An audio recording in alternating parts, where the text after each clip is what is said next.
Welcome to Week in Horror. All right, you primitive screwheads, listen up. The podcast that deep dives all the films you love. You gotta be fucking kidding. The week they dropped in horror history. We all go a little mad sometimes. With your horror hosts,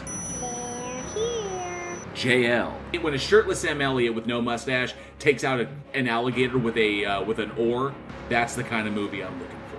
Eugene. And we're just casually just like, yeah, so this is probably the best way to go, light someone on fire with gasoline. Alex. It would not be an original lineup if I didn't have fucking technical difficulty. Johnny O.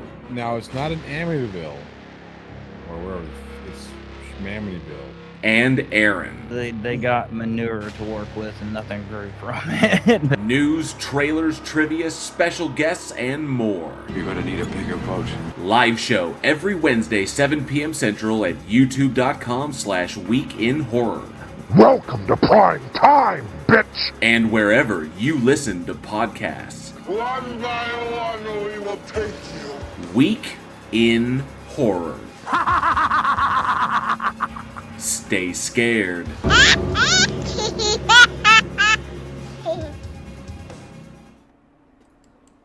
Fuck that little kid.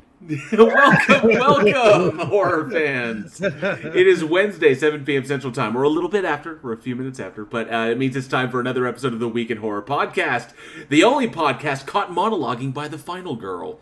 And if you're listening to us on your favorite podcast host, you too can join us here on the YouTube for our live show. So you too can get in on all the bloody fun. What are y'all waiting for? Join us. We have a blast here. It's not a cult. It's not a cult. Not a cult. Not a cult. This week we're covering select horror films released August 7th through August 13th. Thank you all so much for joining us. I am JL. With me tonight are Johnny O and Eugene. Hi. Say hi, boys. What's up, everybody? All right, so I cut the new trailer. That was the new trailer. What do y'all think? I like it, except for that Gage. It's kind of funny because I was telling my wife was showing me this video or some shit where this kid was laughing just like that. I was like, oh, it sounds just like Gage. She's like, who? I said, I have failed. I have failed in our marriage. Erica, I apologize. So Gosh of Heckfire says, not a cult, I'm leaving. No, shh. And Angel Rivera says, not a cult, I had the human sacrifice ready for tonight. Good. I mean, now it's just awkward. Now it's just awkward. So what did you guys do? Do you guys like the new trailer? I thought it was fun. I like it. I really do like it. I like going through and finding new lines for everybody. And I figured my Sam Elliott line was good. Eugene talking about setting people on fire was going to be good. And I like Johnny O's Amityville, Schmamityville. Like Tony Regime is mind melded with the show right now. Tony Regime says, Johnny O is here. One of the films is going to be really bad. What? How'd you guess?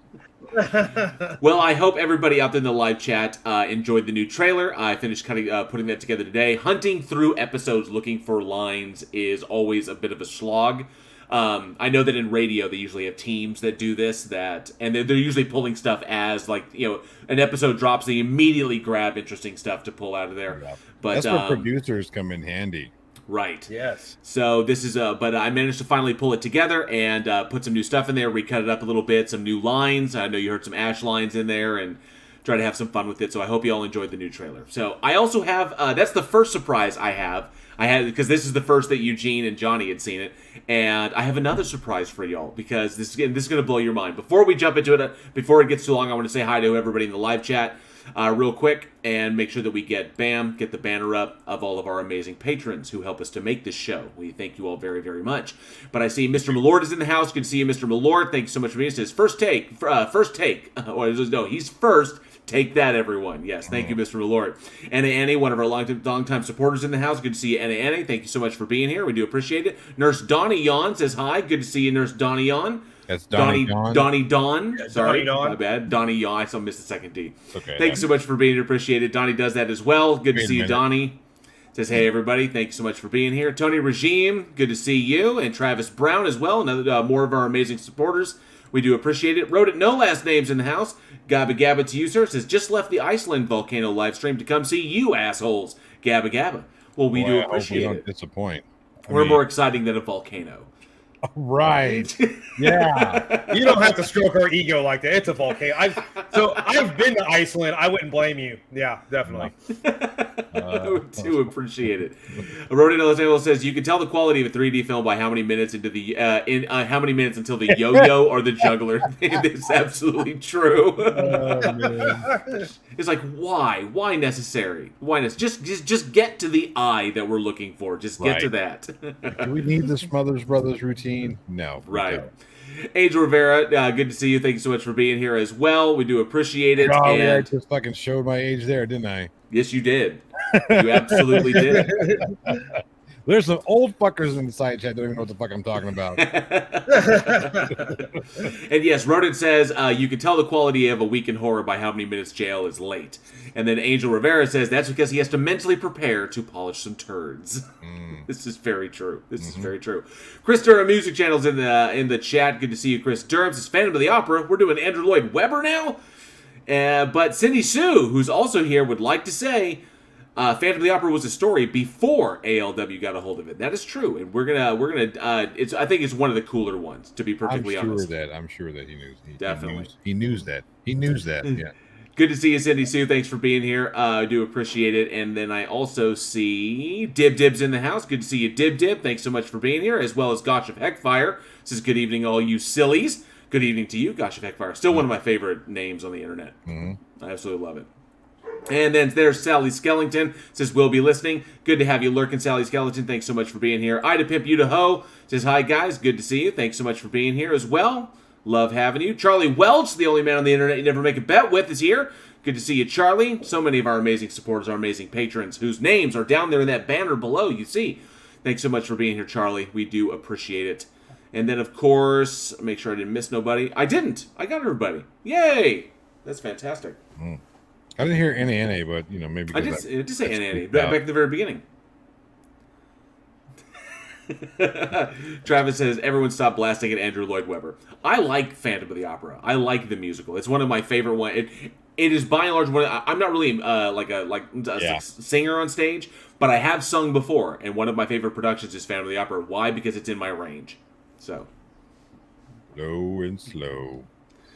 All right, Cindy Johnson, good to see you. Says, I'm trying to enjoy my birthday. I hope we can bring you some joy on your Happy birthday. 21st birthday. Yay! Good to see you. Thanks so much, Cindy. All right, so I have another surprise for y'all. And this recently dropped, and I couldn't freaking believe it. So in this, I don't know how many people in the live chat have seen this, but this is another trailer. And I shit you not, I give you the trailer for Spirit Halloween, the movie. I quit. I'm done. You want something really creepy? How about a night locked in here? Pop-up Halloween store in a creepy lot? Awesome.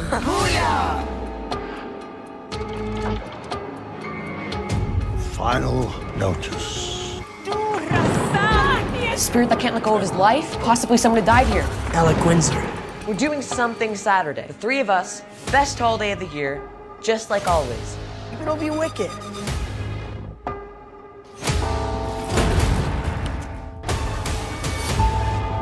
You guys are serious losers, you know that? The boys aren't here, they're all at Bo's. Oh! Was that there before? Ask the right questions, you'll get the right answers. Is Alec Windsor roaming tonight? Are you two serious?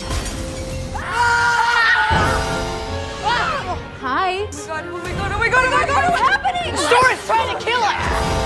And for 1 hour on the anniversary of their death, they can possess things or people. Your girlfriend is a little scary. Seriously?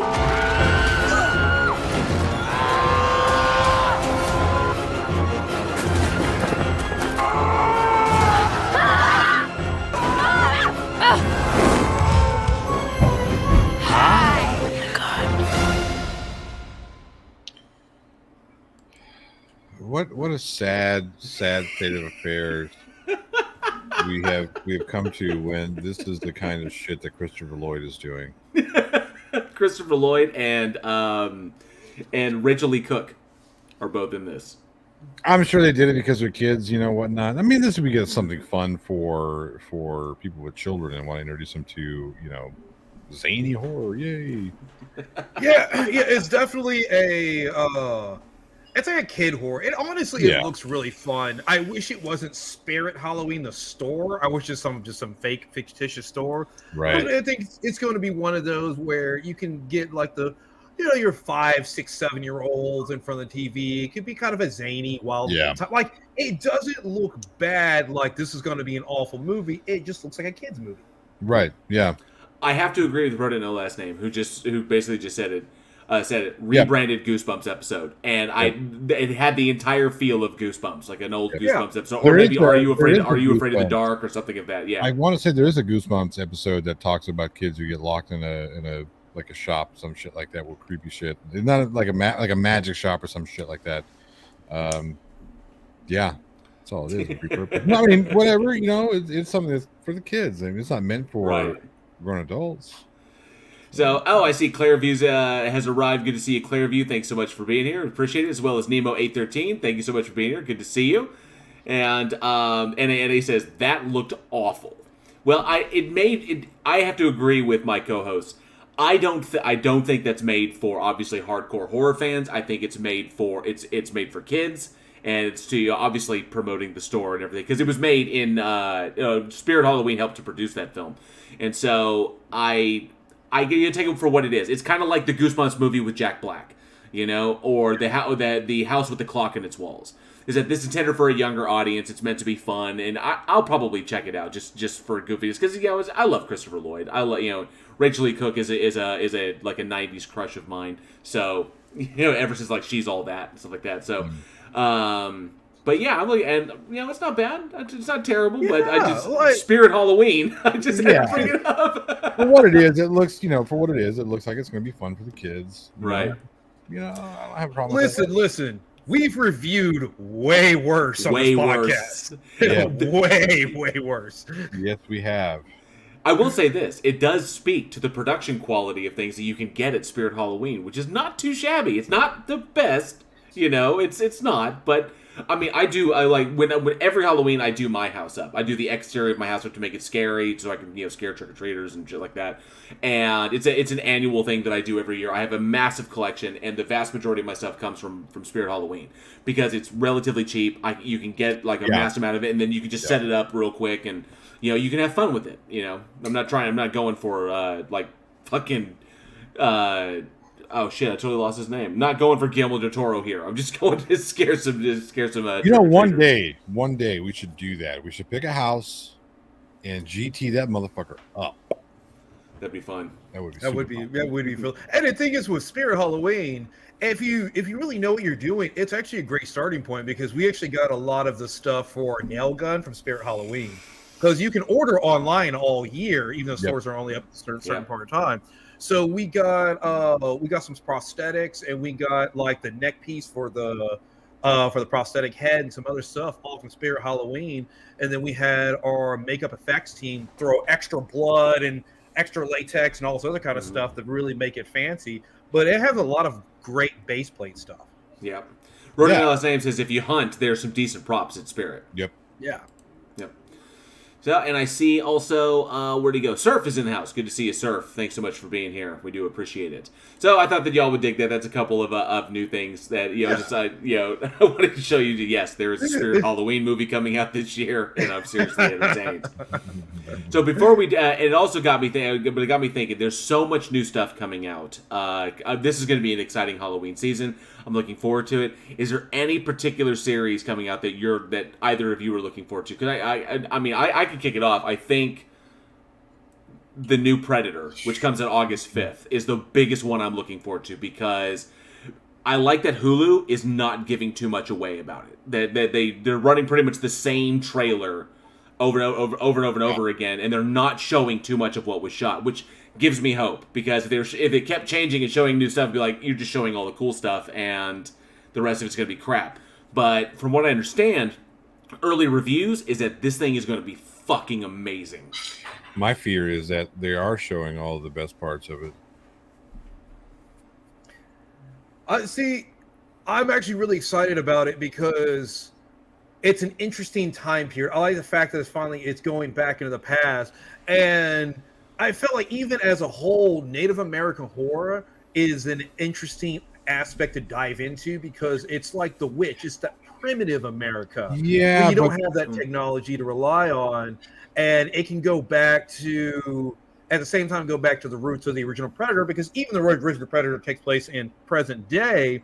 You still have a group of them isolated from most of technology. Yeah. It's just them and their wits. So this can go And back a to minigun and a. Look, the alien. I mean, the Predator had guns too, so it's still a kind of a balanced fight versus the fact that the Predator is strong enough to rip a spine out of somebody. Yeah, I don't know. Talking about going back to Native American horror, I think that there's a group of filmmakers that has something that's awesome, amazing in the works that should come out very, very, very soon.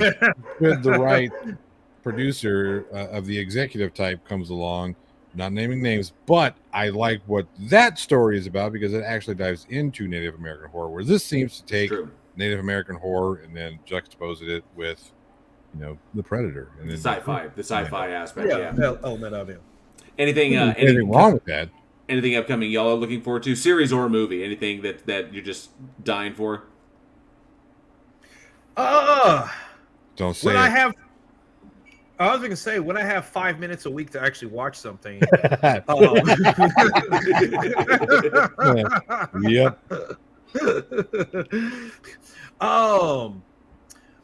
I don't know. There's not really anything that's really been kind of gravitating towards. I know there's supposed to be an Alien TV series that's supposed to be coming out, rumored, but it's been slated. I don't know anything about it. Is that what they're doing with Alien 5? They just like transition to a series now. Might as well be a series. I think a series is just easier to do now. It really is. I think that's what everybody's doing. Hell, yeah, everybody's doing a series now. It's like 1980 all over again. Mm-hmm. Because you can put it out there on a streaming service. Yeah. And you tend to get more traction on it because if you release 8 episodes versus a 2-hour movie on a streaming service, you have one entity and people talk about it and then it's gone. Whereas if you get some episodes, you can stay in the limelight a little bit longer. And if it's a hit, you get another season. Yep. What about you, Johnny? Nothing really, I think that the most intrigued I've been was the Predator, the announcement of that. But, I know there's a lot of people that are going to say Halloween ends. Ends. If I need another fucking roll of toilet paper, I just go down the street. I'm not looking forward to that at all.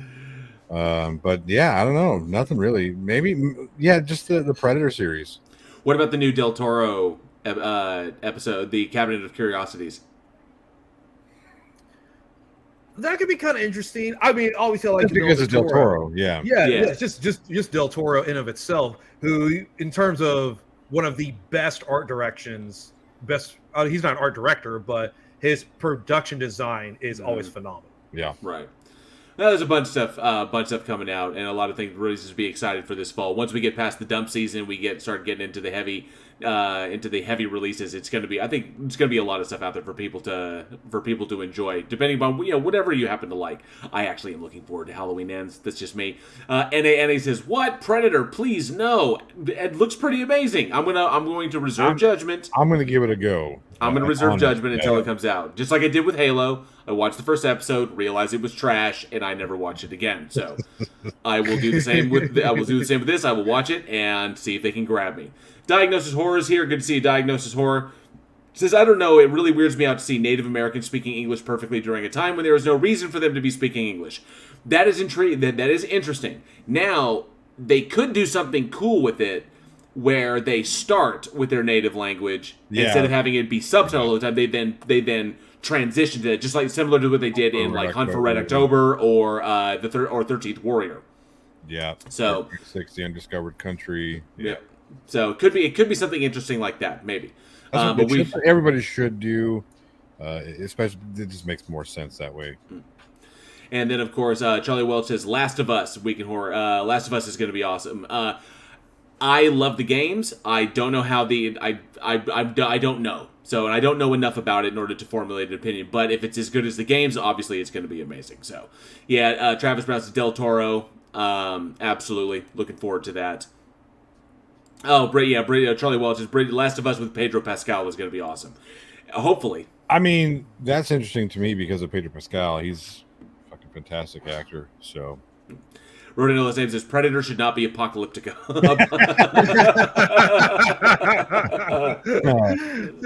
That's exactly what I was thinking when I first saw it. I was like, hey, I got a sequel to Oh, no, it's different. Yeah. And the Jordan says, yo, good to see you. And the Jordan said, thanks so much for being here, bud.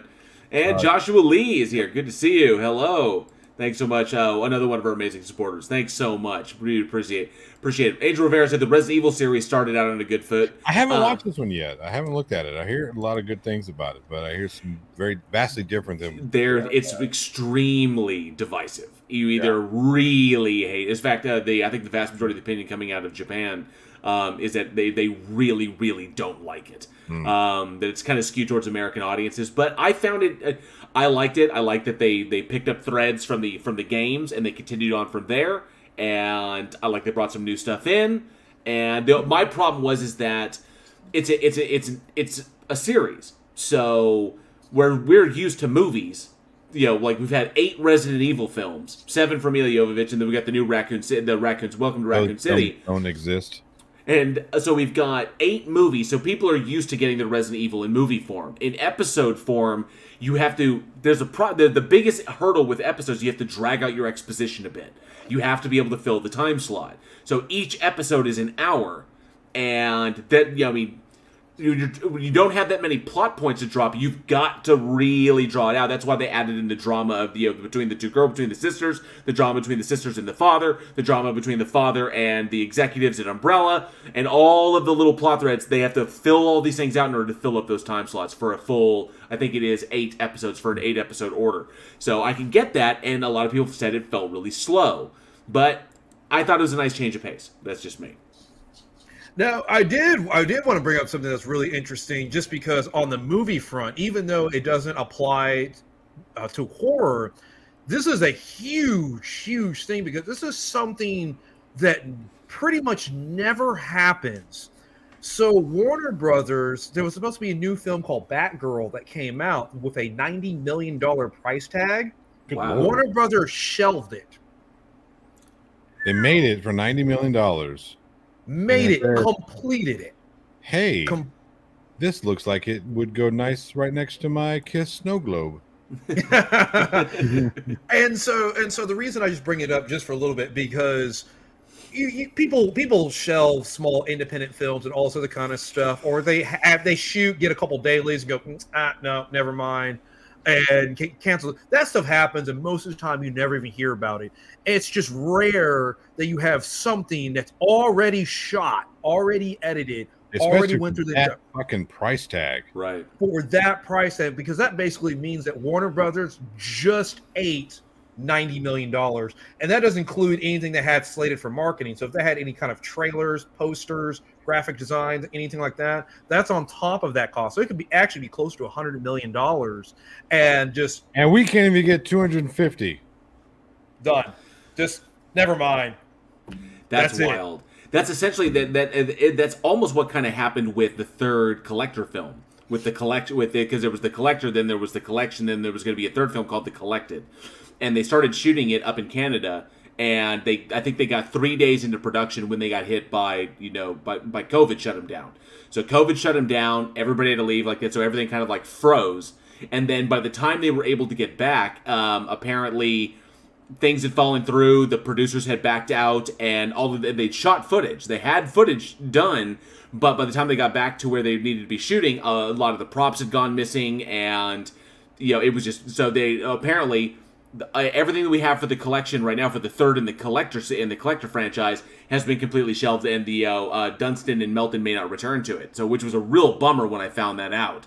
That COVID pretty much killed the third in the collector franchise. But yeah, so they may not come back. So there's what could have been is sitting on a shelf somewhere. So yeah, as well as independent film, but that's wild. A $90 million price tag sitting on the shelf. Yes. that Good Lord. we On may someone's never computer. see. Someone's gonna That's leak it. that. So someone's gonna leak that. That's gonna. Yeah, be you might as well drop it for free. It must be bad. It must be really bad. There's got to be something else in there. I mean, of course, they're not losing that money because they have insurance on that, so they're gonna, they'll lose some of it, yeah, but they'll recoup on their insurance for that. But there's got to be something. This is more than it's just a bad movie. There's something. There has to be. Like somebody killed somebody. Okay, we're gonna find out that somebody who worked on this movie, like one of the main players, fucking murdered a baby in the middle of fucking downtown New York or some crazy shit. I'm telling you. Got to be some fucked up weird shit because you don't just drop 90 million like, nah, we're good. Nah. Travis Brown says Brendan Fraser was supposed to be the main villain in the new Batgirl film. Well, there's your 90 million right there. Brendan Fraser's too lovable. I know, and he's an excellent actor.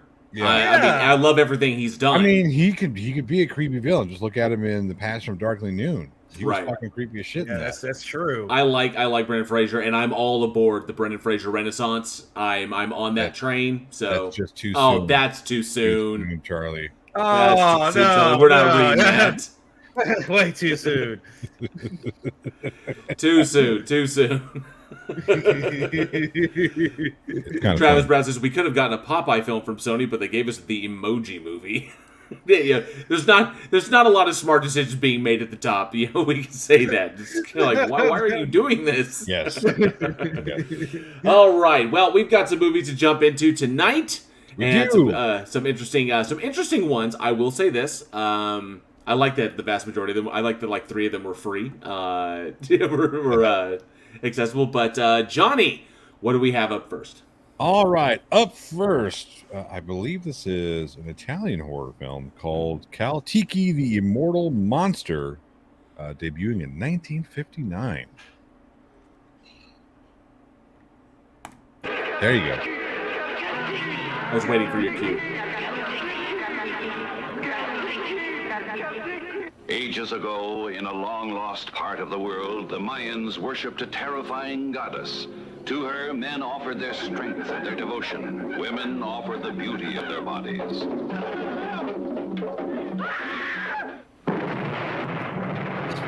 Caltiki, the Immortal Monster.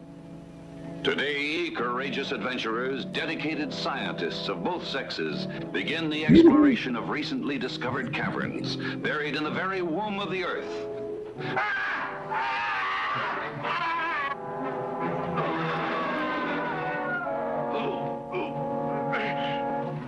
From space beyond space comes force beyond measurement, energizing this monstrous mass of man-eating protoplasm that devours every living thing it touches. When her mate appears in the sky, the power of Caltiki will destroy the world. You can believe what you like. Caltiki's been reborn. All civilians are to remain in their homes until further order. Every precaution has been taken to combat the danger the city faces, and all citizens are urged to remain calm. That is all for now. Can anything on this earth stop Caltiki, the Immortal Monster?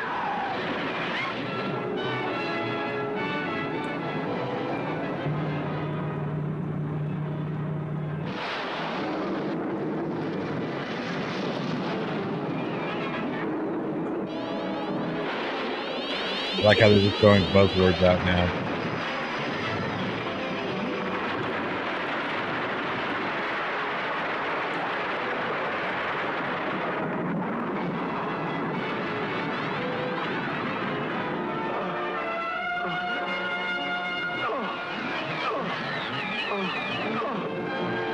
What is going on? I don't know.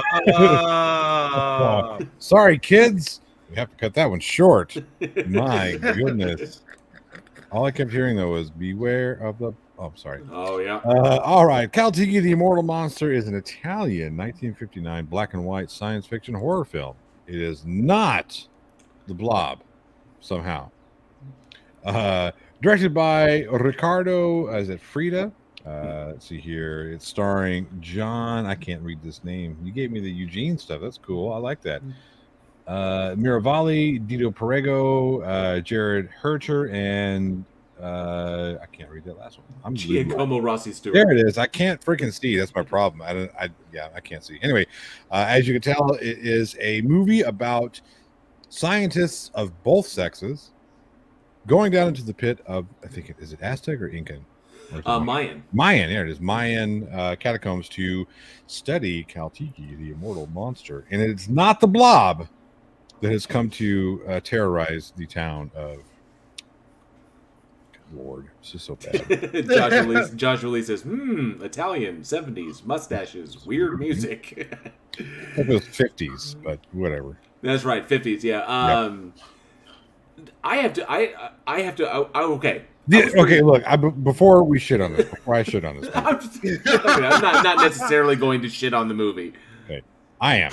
Before I do that, I will say the special effects for the time were pretty solid. They were pretty solid special effects. I was gonna say their ability to do a lot with very, very little, and some pretty good miniature work. Yes, some pretty solid miniature work. I have to admit, I was the miniature Jeep blow up when the gas truck, right, when he sent the gas truck at Caltiki to explode it. I thought it was pretty decent. And of course the final deal where it's in the house and it like gets giant and the comic brings the radiation and makes it grow into this huge thing and it's destroying the house and moving through the rooms and everything. I didn't think it was pretty damn good. Like I said, special effects wise, they did not. They did not fail. They actually performed some really cool shots with like the arm that got melted and whatnot. That was actually really good. They did it fantastic. Although I have to be honest though, they were doing that. I was like, that was a towel. Like I'm pretty sure that was a towel. Sure, but you gotta remember, we're talking about 1959. It's a shot in 1958 or we need something for the monster. And I was like, and then someone like lifted us. How about this? It's gonna be in black and white, so it's like okay, douse it in some motor oil and some other crazy shit. No, chocolate syrup. Oh, syrup, and then of course a lot of suds. There were a lot of suds for bubbles and everything. But hey, that is how you maximize your horror out of nothing. I thought it was really, really well done. Yes. Yeah, absolutely. I mean, the thing is you got to get creative, and that's what was really awesome about it in terms of things like the house like breaking apart. Yeah, you can tell it's miniature, but it's very detailed. The way the dust, the way the parts of it fell in, the way that the blob moved. The way that Caltiki, the gelatinous space entity. Exactly. I'm saying when the blob came out, 58, and this came out in 59. I'm not saying it's a ripoff at all. No, of course not. But the thing is, it was a fun movie, and honestly, that's the biggest thing is that it was just fun to watch. It had some great gore to it. It had it was fun. I agree. And I said I was gonna shit on this movie. Now that I think of it, I can't shit on this movie. It's from the 50s. They tried. When you go back and look at the things that they accomplished for it being in the 50s, you got to give it some due. Right. Given the access that Italian production houses have, the money that they had access to, and for example, like Freda, the director, looks back on the film quite fondly, and what he loves the most about it are all the little set statues and everything that he created, because he hand created those all himself. Yeah. So you have a lot of people that were willing, a lot of people, especially in the Italian industry, that were willing to wear multiple hats in order to get a film done. So you got everybody picking up the slack wherever it needs to be and just getting it out there to make sure we're trying to make a movie and at least make something that will sell and be interesting. I did get something in the can. Right. Yeah. I like that they were with it. Yeah, of course, people can say, "Oh, it's a rip of the Blob," but I think they changed up enough of it. They had an interesting story. I like they didn't. They did. Caltiki's hurt by fire. The Blob is hurt by ice. Oh my goodness! Huge changes. I like the Mayan history going into it. I like that they played the science stuff. The sciencey stuff really, really bad. Not good science. This is it's not represented. Remember, they were scientists of both sexes. This is true. They were represented. They were representative horror back in 1959. So despite them able to pull out a solid little picture for the amount of money that they had to work with and the kind of chaos going on with the scenes, one thing that I really dug about this film is predominantly the relationship between the director, between Freda and Bava. And what I really dug was Freda and Bava and Mario Bava are really good friends. And Freda is credited as the director on this, but he's technically not. So apparently, this is the reason why it is important to foster relationships within the industry, and because sometimes you have to produce, or sometimes you're in a position where you can provide opportunity for a friend or someone who is kind of getting this shaft when it comes to this, and that was what was happening with Bava. Because Freda was pissed off about the way producers and other filmmakers were treating Bava on previous films, specifically the films of Pietro Francisci. And so Freda concocted a way to push Bava into the director's chair of Caltiki. So what you see is actually Bava's work. And Bava had been hired originally as the film cinematographer, while Philippo Sanjos was hired as the film screenwriter, and because he was involved in Beatrice Cenci. So Freda contributed to the script and took no credit for the work that he did because he wanted the spotlight on his friend, on Mario Bava. Mm-hmm. And I think this was Bava described. I think this was Bava's very first film, and was what led to Bava breaking into the industry thanks to what Freda did.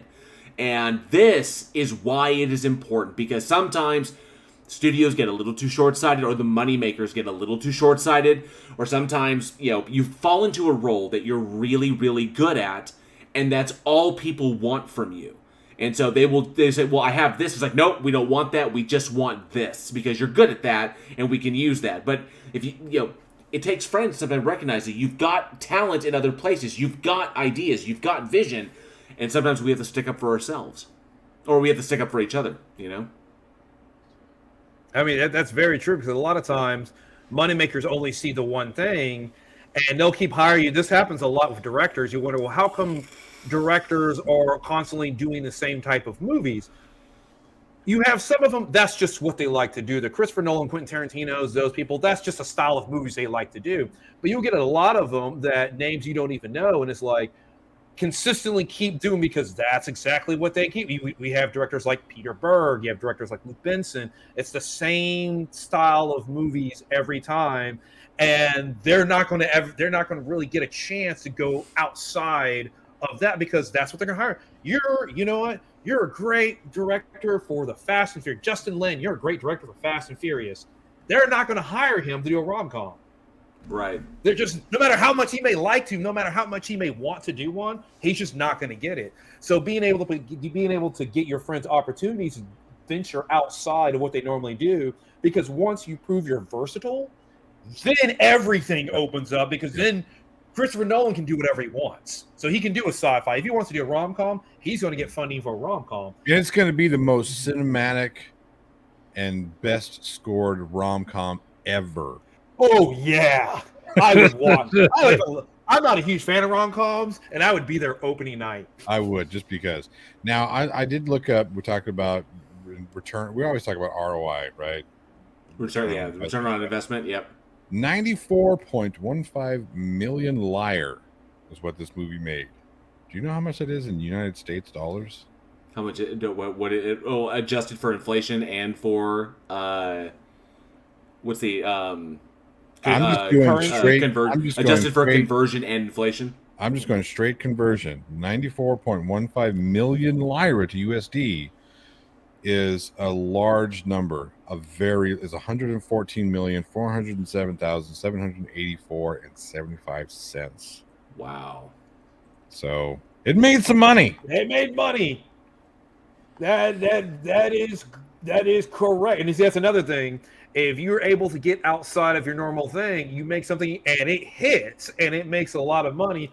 That opens a lot of doors. Yep. And see, I really dig this, and I think that a lot it's free on YouTube. Anybody can watch this, and I think that this one is important as far as the history of Mario Bava, because Bava being, Bava's a legend. It's I think who was it who said that if I remember correctly, I don't want to make sure I quote him correctly. It was the British Film Institute quoted that if there was a Mount Rushmore dedicated to 4 directors who pioneered, big screen chills and thrills, the 4 people up there would be Hitchcock, Franju Powell, and Mario Bava. If it weren't for Caltiki, the Immortal Monster, and Freddy being annoyed with how Bava was being treated, how he was specifically, mostly how he was treated on Hercules, because Hercules was a great film, and Hercules made a bunch of money, mostly on the blood and sweat of Bava, of his work.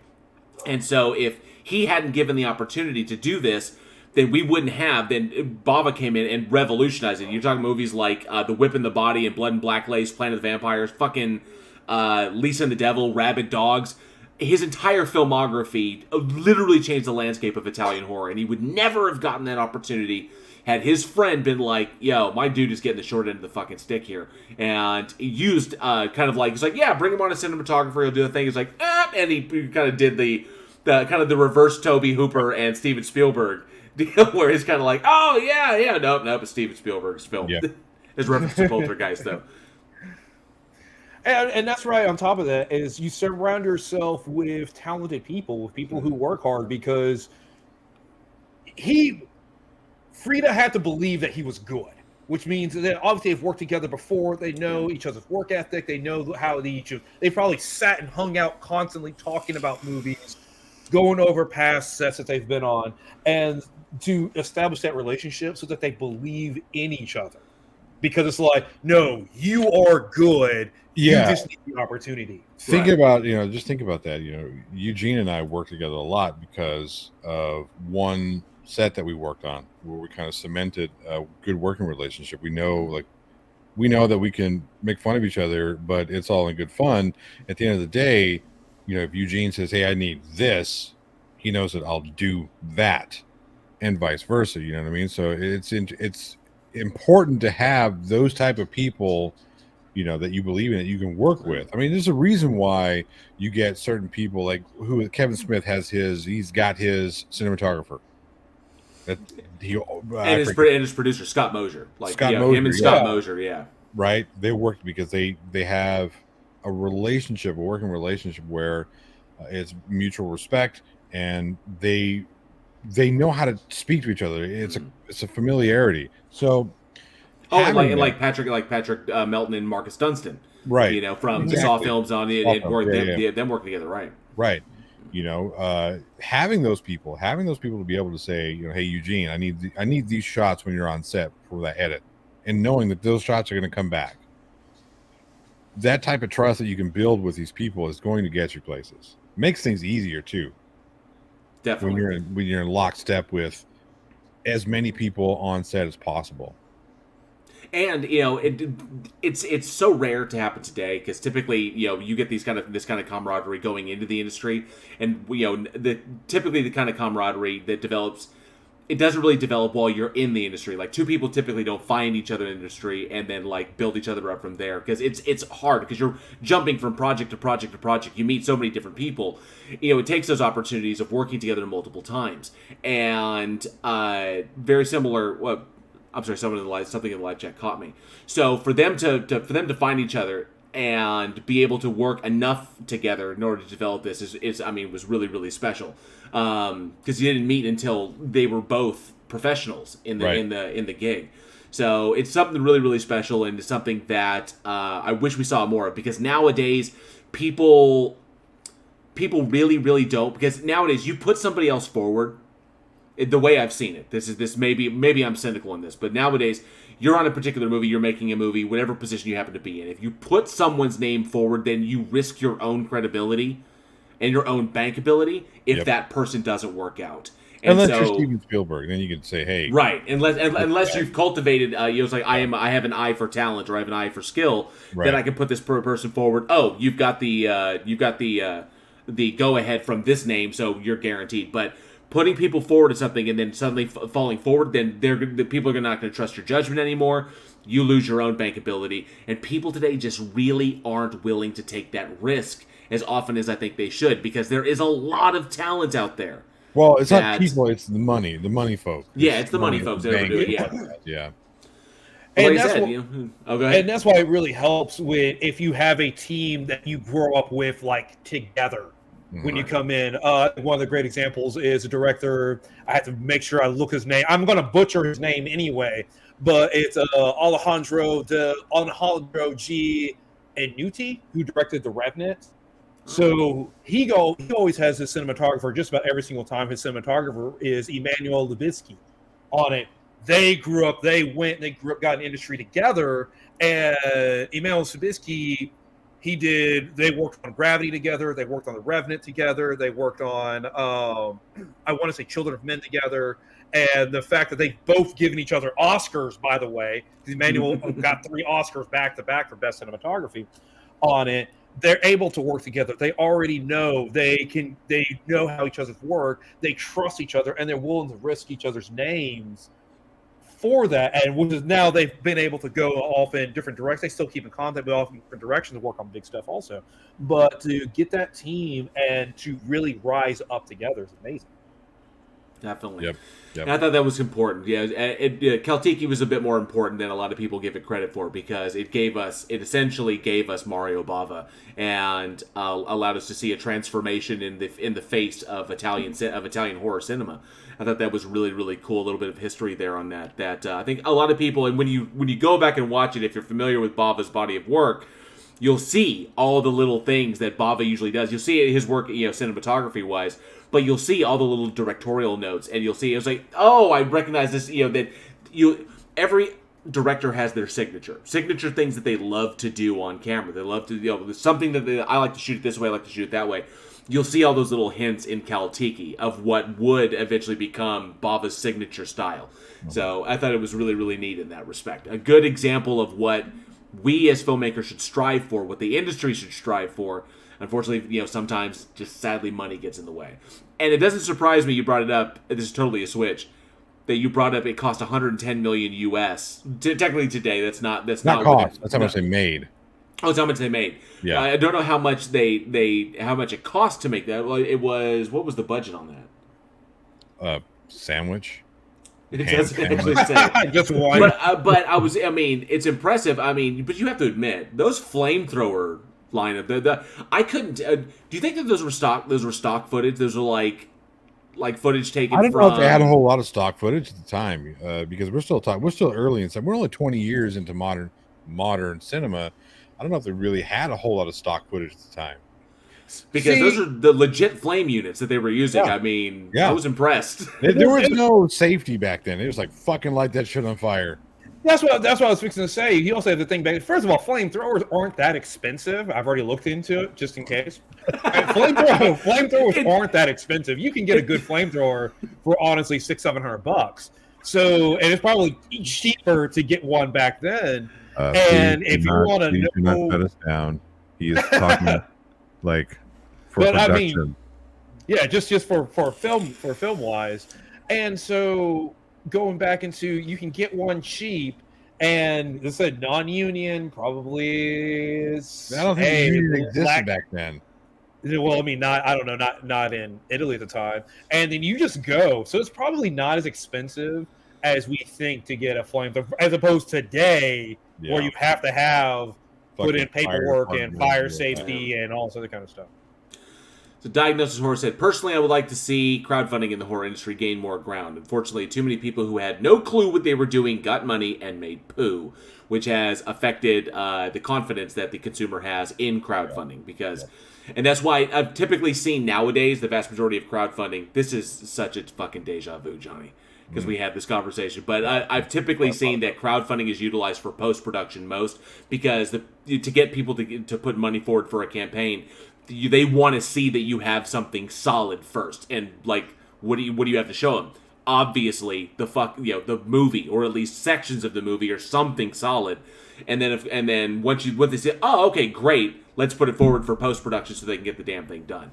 But yeah, it's dicey doing the crowdfunding thing, and I think that a lot of very untalented people ruined it for a lot of us. Well, yeah, because unfortunately, filmmaking talent and salesmanship are two different skills, and you can have somebody who's a good salesman who can convince people to do stuff, but they're not necessarily a good filmmaker. at the end, because I've seen some. It's like, yeah. I mean, we've seen it. I'm sorry, Eugene. Oh no, I'm just saying we've seen it before.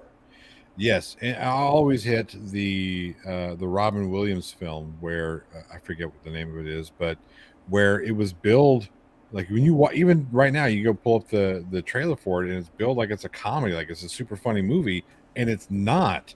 It's a movie about corruption. Oh, Man of the Year. Man of the Year, yeah. You know, when I remember when I first saw it, I was like, oh, that looks fucking hilarious. It looks super funny. And I went and watched it. Like, that was not funny at all. That was like, there's a murder plot and there's like this whole fucking conspiracy shit going on. This is not a comedy.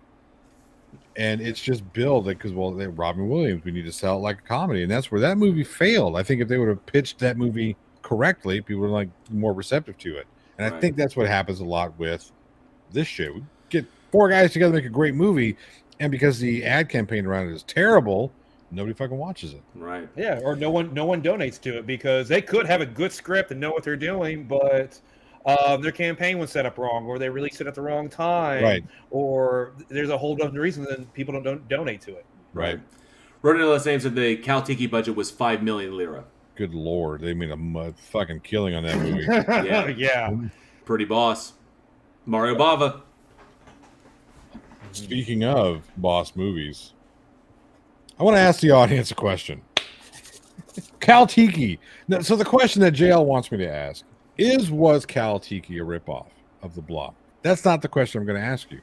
I'm going to ask you, how much of a ripoff is Caltiki and Blob? Are we looking for percentages? Or I want 97.234%. Let us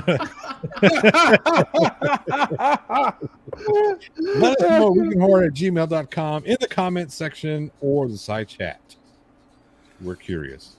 Hey, good to see you, Elizabeth Sylvester. Hey, Elizabeth You Sylvester. joined us in the live chat. Thank you for being here. Always happy. Rodney Ellis Ames would also say, so I was wrong backing JM Truth Superman? Yes, you were very, very wrong. No, wrong is not. It's not good enough. It's like that's not a good enough descriptor of what you were. Is that an Arrested Development moment where he just leans back? I've made a huge mistake.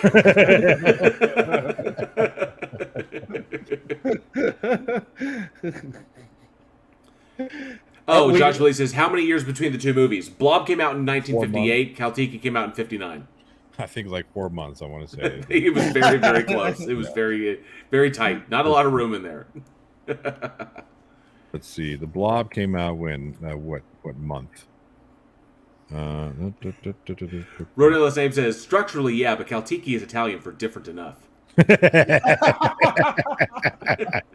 think he also said Caltiki is also Italian. There's an alternate translation for just different enough to avoid copyright infringement. Right, yep. Okay. UKPI's in the house. Good to see you, UKPI. What is it? Let me see here. Just under 11 months. 11 months difference. Okay. September 12th, 1958 was the Blob, and then the Italian release date for Caltiki was August 8th of 1959. So there you go. Just quick enough. Like, what was that one film? It was the Exorcist ripoff too, because the Exorcist came out I think 72, and then their version came out in 73. It's like, yep. Even the poster looked the same with him standing in front of the house, the lamp. Yep. What was the name of that movie? Doesn't really matter, but I was curious. It doesn't. And the thing is, that film was successful too. Yep. Abby. Oh yeah, Abby or Beyond the Door. I can't remember which one it is. I can't remember either. On it. Anyway, Eugene, what we got next? All right, I'm pretty sure our loyal listeners will find that film. They'll find it. Yeah. So next we have Phantom of the Opera, released August 12th, 1943. Roll it.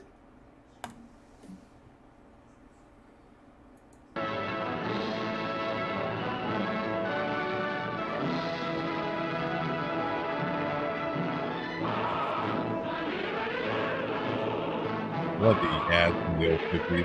Here is all you've ever wanted in entertainment in one superb show.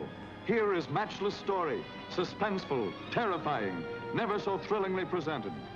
Here in breathtaking technicolor is superb spectacle and splendor and romance.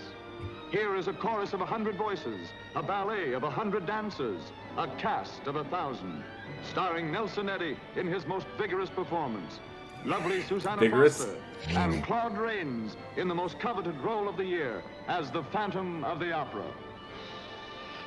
My music! You've stolen it! You've stolen my music! Who has a pan of water? Only wasn't a pan of water. Your skin should be blue.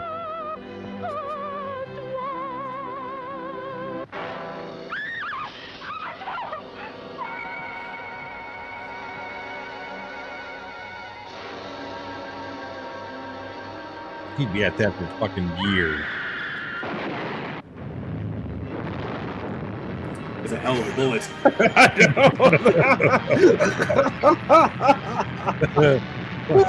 It gives a new meaning to the word hand cannon.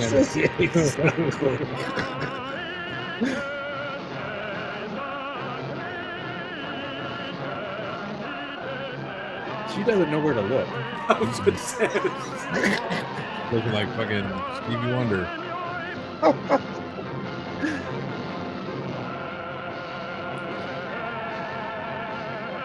That was pretty. Hugh Cronin was in this. Cocoon.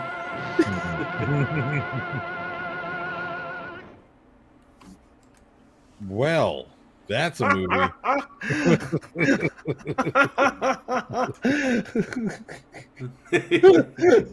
Andrew Vera said that was a bedpan that she threw at him now. It's pee. That was an actual pan. Like I know what bedpans look like. That was a baking. It was a pan. Yeah, it was a pan of acid because they were doing etchings. So on it. So there we have Phantom of the Opera release August 12th, 1943, directed by Arthur Lubin and starring Claude Rains, Nelson Eddy, Suzanne Foster, and Edgar Barrier. And it is the traditional story of the Phantom of the Opera, where you have a singer who's being funded by a secret admirer, and basically deaths start to happen, and you have the mysterious Phantom of the Opera that comes in, and shit gets real because they get a bedpan to the face. Yeah.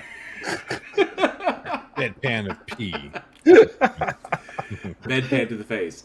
So the I have to admit it. I dug this one. This is I always like going back and looking at the old school Universal style of horror, because there's horrific moments with it that are in, or because horror has a wide variety that can go into it. Just scenes that can make you uncomfortable or distressing or fearful or whatever like this, or disgust or anything of that nature, or revulsion. But obviously, this being 1943 is a little light in the horror area, but it's a classic tale.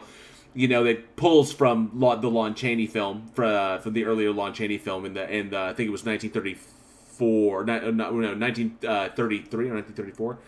Or no, 20. Was it 23? I thought it was earlier than that. I thought it was like 25. Yeah. The earlier Lon Chaney one. But nonetheless, what intrigued me the most about this one is I loved seeing it in color. If you watch the Lon Chaney one, you get it's the epic silent film, and the big reveal of Lon Chaney's monster is the Phantom. That's the classic that everybody's familiar with. I dug this one. 25, yeah. Strangely enough, it's a little less known, unfortunately, which is wild. Given how much money made, it was Universal's big money maker for that year, and the level of cast that were brought into this, because everyone knows Claude Rains, the original Invisible Man, but then of course powerhouse talents the likes of Nelson Eddy and Susanna Foster, who were playing for who were operatic singers, performing for presidents and shit. I love the amount of money that they were willing to put forward in this, but as a horror fan, this was the coolest shit, is that they were able to use, despite the fact they were able to revitalize Studio 28, which is the studio that was created for the original Phantom of the Opera. The original Phantom of the Opera was a very, very intense production as far as the production values of what they put into it, especially for a silent film. And Studio 28 was made specifically to shoot that movie. They went back to Studio 28, and everything you see in this 1943 film was used in the original Phantom of the Opera. So the stage setting, the entire theater, all of the back stuff, all of that, the underground, the sewer stuff, all of that comes from the original film. So they went back and used all the original stuff so we could get that good nostalgic feel, but then cast all new actors, and then of course revitalized the entire film in color by shooting it in full color, and of course showing all the grand displays of the opera, of the Paris Opera.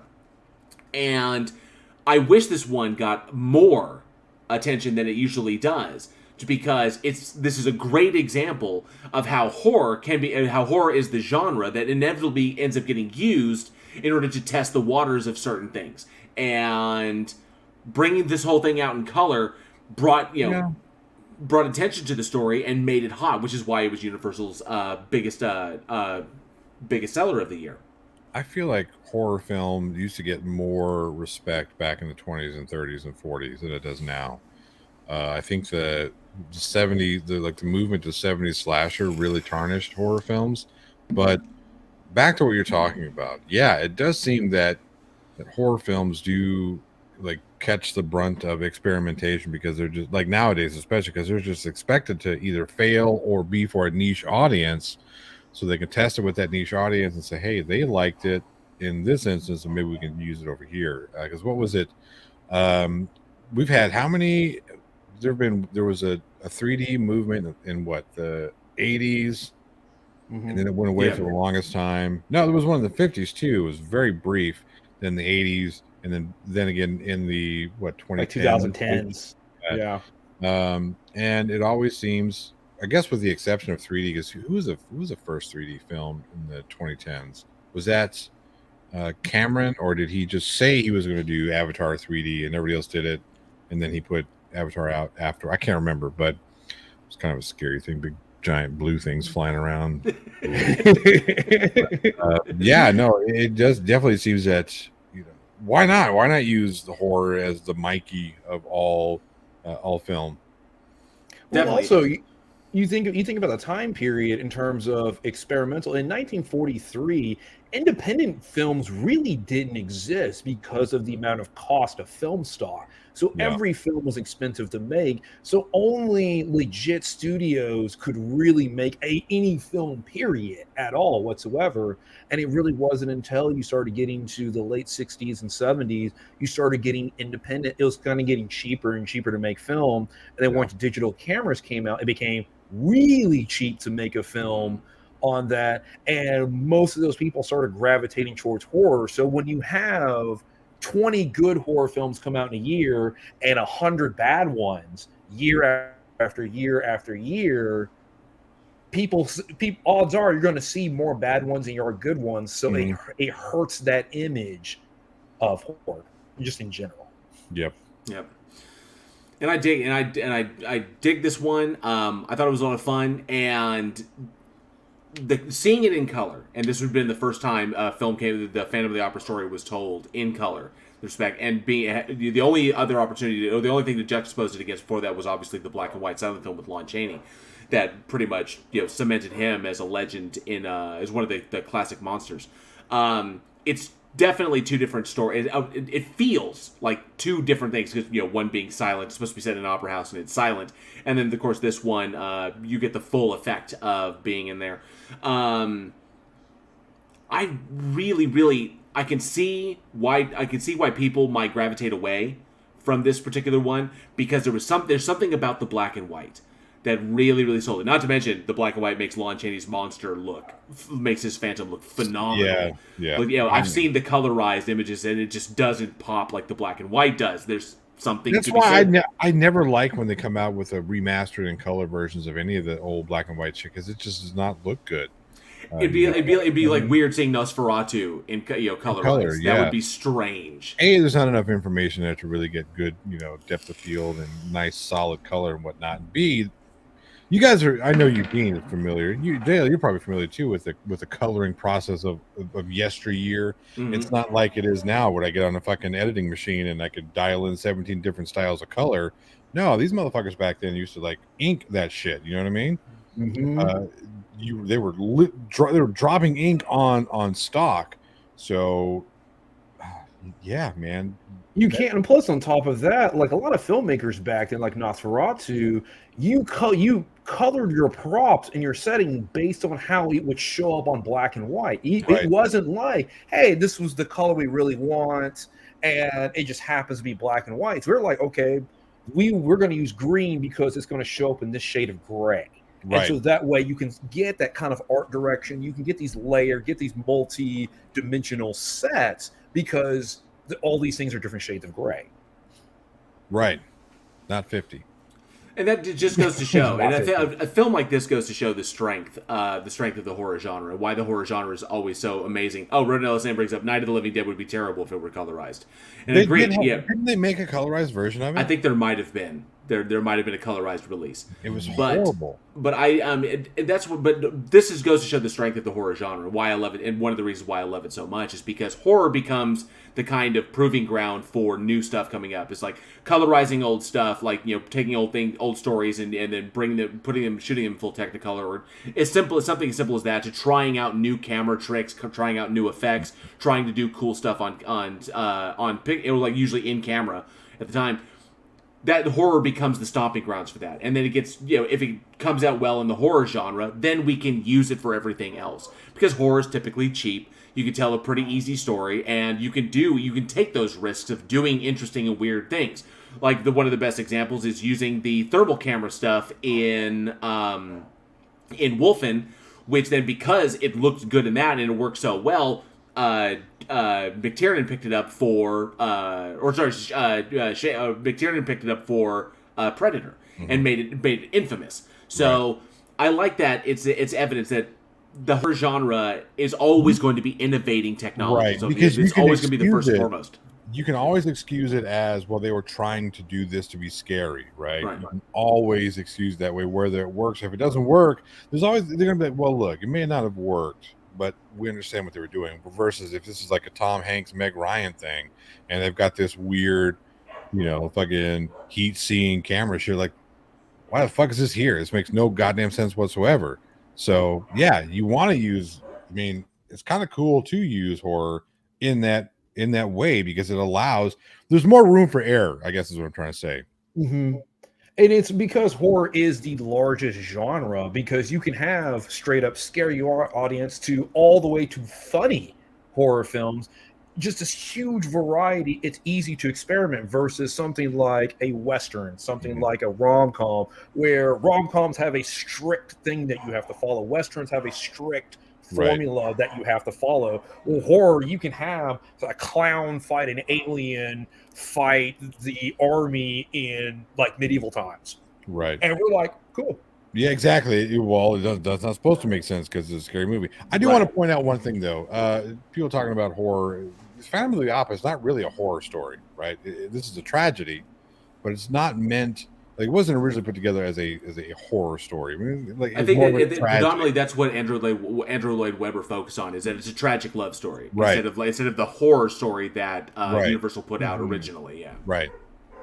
So I think that's an important distinction to make, which is cool. Which is, again, just another testament to the horror genre, taking something that's not necessarily meant to be a scary thing. Like Mary Shelley's Frankenstein wasn't meant as a scary. Like, you go back and read it. Frankenstein he moves out, goes out into the country. He's living in this fucking like Colorado, nice little meadow and shit, whatnot, reflecting on his life and whatnot. It wasn't really supposed to be, this monster just killing everything. Scary. So, again, testament of the horror genre, to be able to pull those elements, those scary elements, and kind of revamp something into what we consider a horror film. Frankenstein is one of the most famous monsters of all time.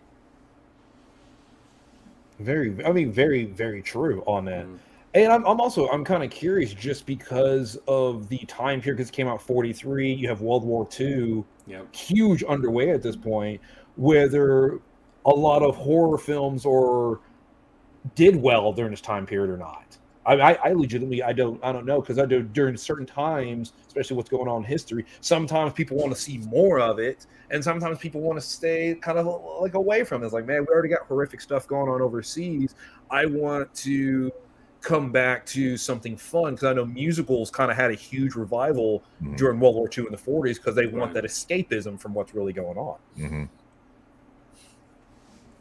Josh Willie says, LOL, Eugene just mentioned the plot of Army of Darkness. That was the clown versus the aliens in the...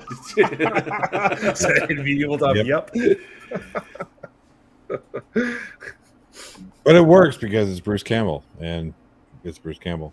Because it's Bruce Campbell. Huh? You want some? Huh? I loved it alive. It was one of my favorite moments. You want some? Huh? It's just his old... Huh? Boom! Yep. But all right, what I want to ask the audience, who is your favorite Phantom of the Opera actor? Who is the favorite actor who played the Phantom of the Opera? Gerard Butler. I was going to say Gerard Butler. I'm kidding. I'm kidding.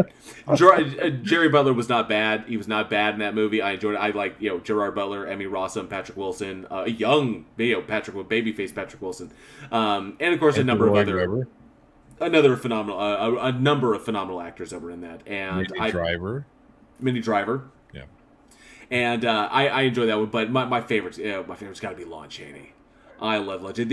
Just because the reveal. When she's behind him, and then she, and the fact that she reacts to the deal, even though he's turned his back is to her, and she still reacts to his face, even though she couldn't possibly see him because the sideline. So doesn't matter. She pulls that thing up, and Lon Chaney just mugs straight for the camera. It's like, I was like, you can't beat that shit. Robert Englund. Oh, what was it? It was just the Phantom or some shit like that, but yeah. Yeah. I haven't seen that one. Yeah. Travis Brown says, Lon Chaney. Lon Chaney. And then so Travis Brown says, I prefer the 2004 Phantom of the Opera because of the songs, which the musical production in that was fantastic. I think Jerry Butler did all of his own singing too, if I remember correctly. They all did. Yeah. They all did. Okay. Yeah, I don't care about anybody else. It's like Jerry Butler, that Scottish bastard up there, fucking singing and dancing around like a... I can't say leprechaun because he's not Irish. It doesn't work.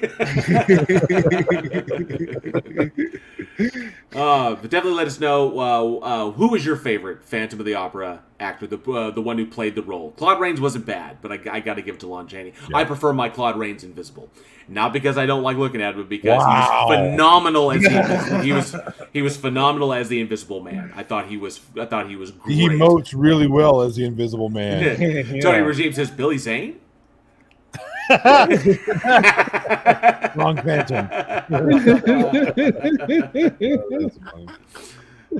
Jail. Speaking of turds, this wasn't a turd. Anyway, jumping on to our next movie. This wasn't a turd. Not a turd. Released August 13th, 1976. We have Land of the Minotaur. Let me set that up and let's check out this trailer.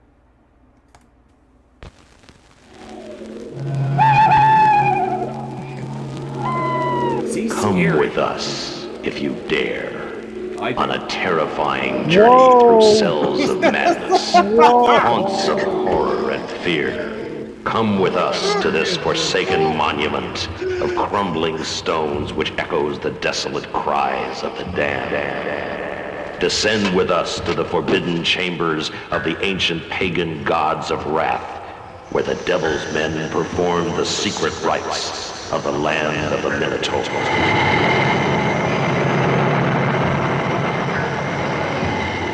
Those who enter the forbidden chamber of the Minotaur must die.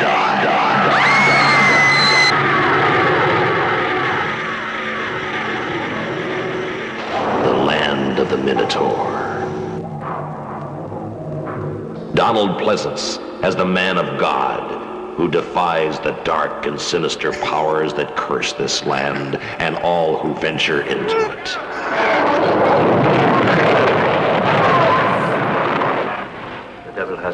faces. And many helpless, too. Come on, let's get out of here. Peter Cushing as the Red Prince of Evil, who lures young lovers into the deadly embrace of the devil's men. The old customs remain, and the ancient gods live on. The old customs remain, and the ancient gods live on. Oh, getting canceled. Grand Wizard Peter Cushing.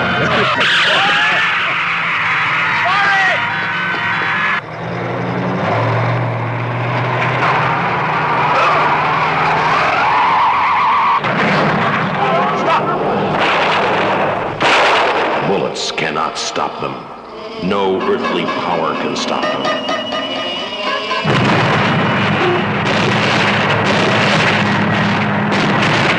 The Land of the Minotaur, the most terrifying film of 1977, coming to this theater soon. Don't miss it. Holy, that was PG. Land of the Ku Klux Klan. I mean, Minotaur. Fuck. Jesus Christ. It's so dramatic. So dramatic. You can just hear the guy. You can just see him. The last name calls it Clan of the Dead. Yeah. You can just see the guy in the booth recording those lines for the trailer. He's just like, he's so into it. But yes, Land of the Minotaur. Directed by Kostas Karagiannis and starring Donald Pleasence and Peter Cushing, literally the two names in that movie. The film follows a group of, tourists visiting a Greek archaeological site are being abducted by a strange cult, intent on providing their god, the Minotaur, with fresh human sacrifices. An Irish priest, Father Roche, enlists the help of an old friend, Laurie Gordon, and Milo Kay, who's a private detective, to find out what has happened to the missing teenagers. And it leads to a final confrontation between Donald Pleasence's Man of God and the Grand Wizard, Peter Cushing. So I'm just the Grand Dragon of Peter Cushing. I'm just glad that the teenagers weren't black. Because, they were in Greece, so my God, so bad. Yeah, it was not great. Nobody sat down in the art department and said, "This might be a bad idea." Donald Pleasence did point out. I could see either one of them. It wouldn't strike them. It was a foreign production, so it may not have struck them as, obviously in American theaters, people would have been like, huh? Yeah. That's what I want. Because I can see it now. They're like, well, what we should do is to really show the sacrifice. We'll go ahead and we get a cross and then we'll light it on fire and really show the flames of intensity. Oh my goodness. Yeah. This one was so despite some tone deaf some tone deaf or a tone deaf production department. Unfortunately, the one thing that saved this movie, the one absolute thing that saved the movie, obviously, was Donald Pleasence and Peter Cushing. Two phenomenal actors, right. Legendary in their own right. Peter Cushing, I think this came out after Star Wars, is when it was released, because Star Wars was 1977. Yeah. And this was technically was this released just before Star Wars. Yeah. So it was weird seeing Peter Cushing in this be like, hey, that's the look that got you Grand Moff Tarkin. That's what that is. It's like I see the Grand Moff Tarkin look in all of that. But Peter Cushing and Donald Pleasence, I wanted to watch this because I wanted to see the two of them act across from one another. Donald Pleasence, we know from obviously the Halloween franchise would make him legendary, and the two of them actually started together in Tales of Terror, where the anthology, where Peter Cushing played the shopkeeper and Donald Pleasence actually played a role in one of the stories behind one of the artifacts in the store. But we never got to see them on screen. In this one, we did. We got to see them playing across one another, and I liked their chemistry as the good guy. I know you're the good guy, and I know, and you know I'm the bad guy, and how they're playing, the kind of like dance they do in their dialogue was really, really smart. I enjoyed that. I thought that is the only saving grace of this movie, because what the absolute fuck is going on with that cinematography? I have never seen so many zooms into scenes of people looking. Only Spielberg has perfected that. And scenes of people looking is like a hallmark of Spielberg. But Spielberg just watches you and lets the moment ride. That's what he does. Well, Kubrick does it very well too, and Kubrick as well. But why are we zooming constantly into people's reactions every single moment? And multiple times in one scene. You saw it in the trailer. Eyes, wide shot, eyes. And constantly shooting at people's faces. It's just like, camera in my face. Well, we got to do something to distract from the Ku Klux. I mean, yes, Tony regime. I'm well aware that the Klan robes look like Spanish religious robes, but even those same Spanish religious folks don't wear those damn things anymore. Like, hey, we figured this out. This doesn't look good. Not a good look for us. Well, it's like, hey, Kobe, you talk about like the zoom. If you're right, because this thing zooms in. So when you look at like Steven Spielberg, he does it when it's necessary, right? And usually it's a little bit of a slower. It's real delicate how he uses it. This was the default with zoom in. If something else is going on, we'll change it. Well, we just have an actor talking. Do you be like a static shot? No, zoom in. No, zoom in. I guess it was just talking about his day. We'll zoom in anyway. Zoom the fuck in. I'm guessing the reason because the story in and of itself, you just take the story for what's going on, it's actually kind of slow. And if it wasn't for the cinematography, it wouldn't. The whole movie would drag.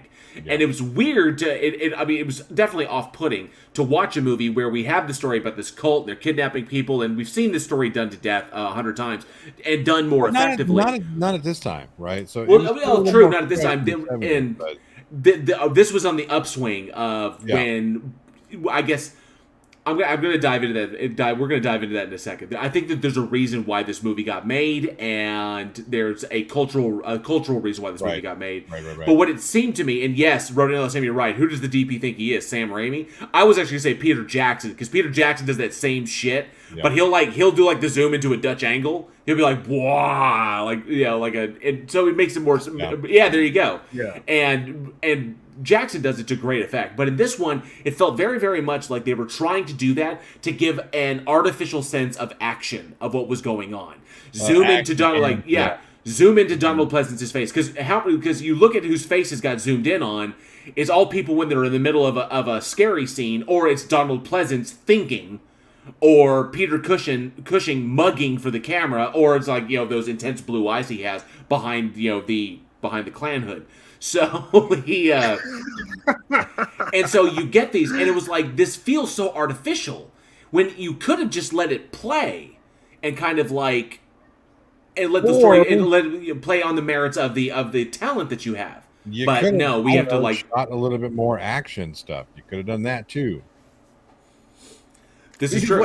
Because what happens is, if you zoom in on everything, it just becomes normal. It doesn't have the same meaning. It doesn't have the same effect. Right. So if you zoom in on just your key moments, Donald Pleasance has an idea. Oh, this is the moment Peter Cushing is scaring somebody. You can get these little key moments. By all means, zoom in. That's cool. Yep. But when it's just everything, eventually get desensitized to it. It doesn't mean anything. Yeah. Right. So take a look at, speaking of the guys who do it well, who did it really well, take a look at The Shining, right? So there are three big push-ins I can remember. There's one of Scatman Crothers as he's having that moment where he's in Florida and he's shining and he's seeing, or hearing Danny Torrance call for him, right? It's that slow kind of push in. Oh, when he's laying in the bed and the cameras, right? Yeah. Mm-hmm. And then you've got and that one was really awesome because it helps build that tension, right? And then there's the other one where it's just Jack Torrance standing in the hotel lobby, and there's that slow kind of, it's a quicker bit of a push in, but as his descent into madness. And then you've got the third one where Wendy grabs, Danny, and she sees red rum backwards, and there's that real fast push in there. Effective use of that. Why is it effective use of that? Because it's actually contributing to the story. Whereas this is like, hey, typically the technique is utilized so to reveal information that the character themselves are getting at that moment. Right. It's like the character's dawning the character has an instantaneous realization. Right. We It's want like the when audience you- to be along that, so we zoom in so that you realize what the character's realizing at Right. that moment. It becomes immersive. exactly. It's like when you use one exclamation point. That's all you need. You don't need a whole trail of them. All I got for this one is because it almost feels egotistical. Like your face. It's like I'm mugging for I know you're gonna do the slow zoom. Like I didn't get the need for Donald Pleasance on the phone. He's talking to the I guess the constable or the magistrate. Right. He's talking to whoever's in charge of law enforcement in that little town. He's talking to the phone about these missing people, and the guy's like, "No, dude, we've got it under control. Don't come here." And he hangs up. And then Donald Pleasance does the whole like, slowly take off the glasses, and then zoom. Yeah. And I was like, that's why. Not necessary. And I'm not talking like, tight. I'm talking tight, like Tarantino Kill Bill scene tight. Like, like get in there and see the whites of his eyes. Yep. And they do, and it just gets Wayne's World, overused. extreme close up. Yeah. Oh! It's something you see now. So in the 70s, zoom in started becoming stylistic, even in American cinema. Well, because they never had that, right? So you got to remember. I'm sorry, Eugene. I'm probably just shitting all over your point. I'm sorry. You go right ahead. No, just real quick, because you're right, because zoom ins were something new, so they wanted to showcase production value. And so in relevance to today, what I see a lot of is unnecessary camera movement, because now Call drone shots. Yeah, you dolly the camera out. You're actually moving the camera because cameras are small and they're lighter, and we kind of move away from zooms. But I see a lot in independent films of just useless camera movement, no reveal of information, no trying to fixate on something. Yeah. It's just the camera's just doing this because we just can.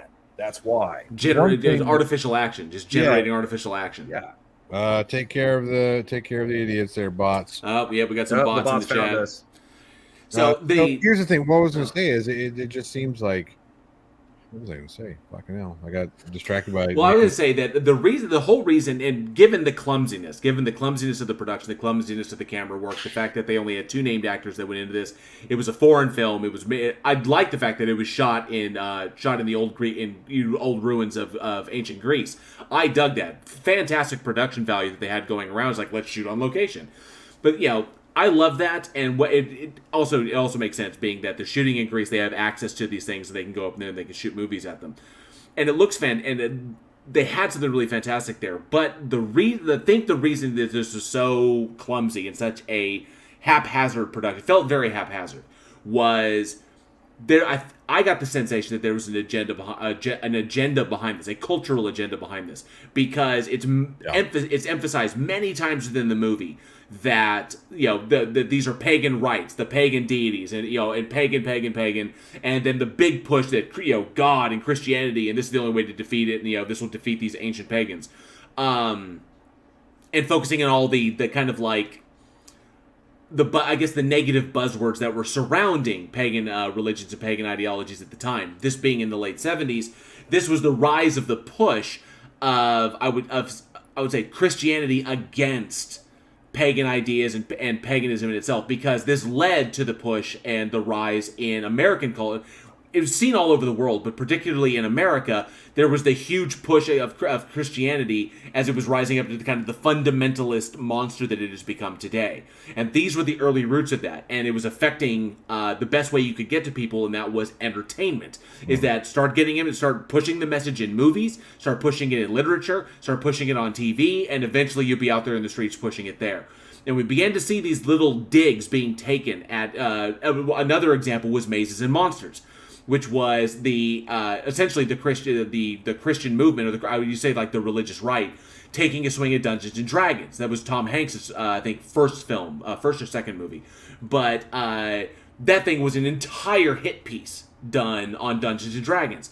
I got the same feel from this, that this was an absolute hit piece centered on paganism and any form of kind of pagan ideology, whether it was pagan or it was Wiccan or whatever, anything from overseas that wasn't Christianity.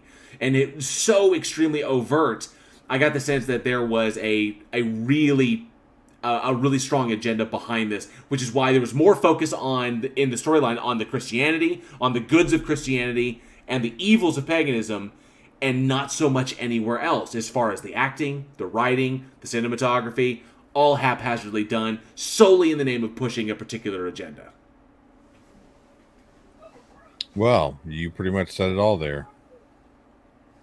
So, Cindy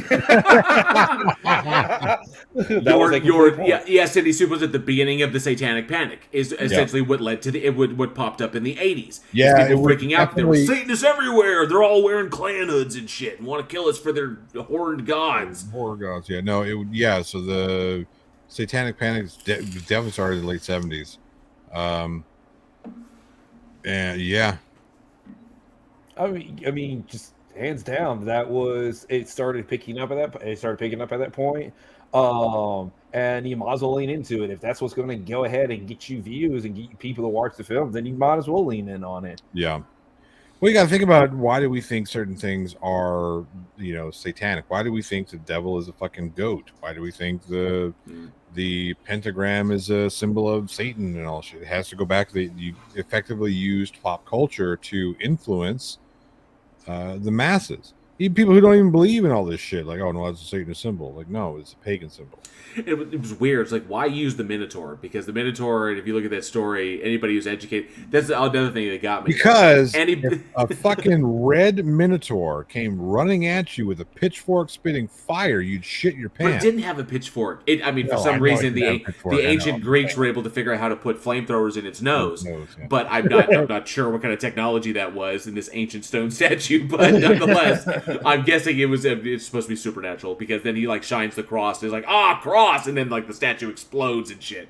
So it's like, I can't stand it. And then that's how overt this was. It's like, come on, guys. Yeah. It's like we obviously, and anybody who's agrees watches that's not what the Minotaur is about at all. Like that whole the Minotaur and King Minos and the labyrinth, and there's nothing to do with Christianity but they appropriate the imagery. Yeah, that's how you effectively dissuade people whom have strong ties to those types of things. You demonize them, not to the people who have the strong ties, but to their children and their children's children. Right. You know what I mean? You go for second and third generation removed, and you start telling, well, no, that was demonic, and this is really stories of Satan and God and blah blah blah. So that's how you detach that, and then that's how you can rewrite that, what those symbols are actually, what those symbols actually are. Like Road in the Last Name was talking about, the Spanish priests who used to war. Oh my gosh, wore these very clan-esque robes. Yeah, I think it was weird. I think this one stands out as one you can go back and watch, and you can kind of see the effect that the religious right, or I would say the religious right, but it was religious ideologies, the religious push into entertainment in a way to try and affect hearts and minds, and kind of demonize certain imagery, even if it's not even remotely related to what they're trying to fight against. And I thought that that's just what they were willing to do. And who is it? I see Extra J is here. Good to see you, Extra J. It says, Race with the Devil, 1975. One of those Satanic Panic films, I remember. And you're right. There were a number of them. They slowly but surely came out. And they were actually while they were somewhat effective here in America, despite the fact that Satanic Panic was put to rest and nothing came of it, and it was all a bunch of hogwash. I just showed my age with that word. Hogwash. All a bunch of hullabaloo. Nope. Don't do it. No, that's too old. That's much too old. Yeah. So, but films like this were really effective overseas. They had a demonstrable effect on the cultures of Greece, of Spain, England, Germany, where they would take their old. Those are old Catholic. Right. Stomping grounds. We're over here in the States talking about 200, 300 years of Catholicism. They're talking about 2,000 years, right? Almost 3,000 years of Catholicism. So much more deeply rooted in their culture. Agreed.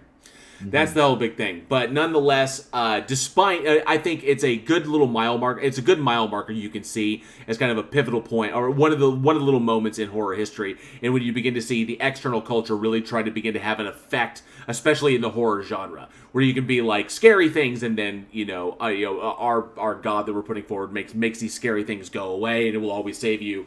So like this. So you can see why they would hit the horror genre first, and ostensibly.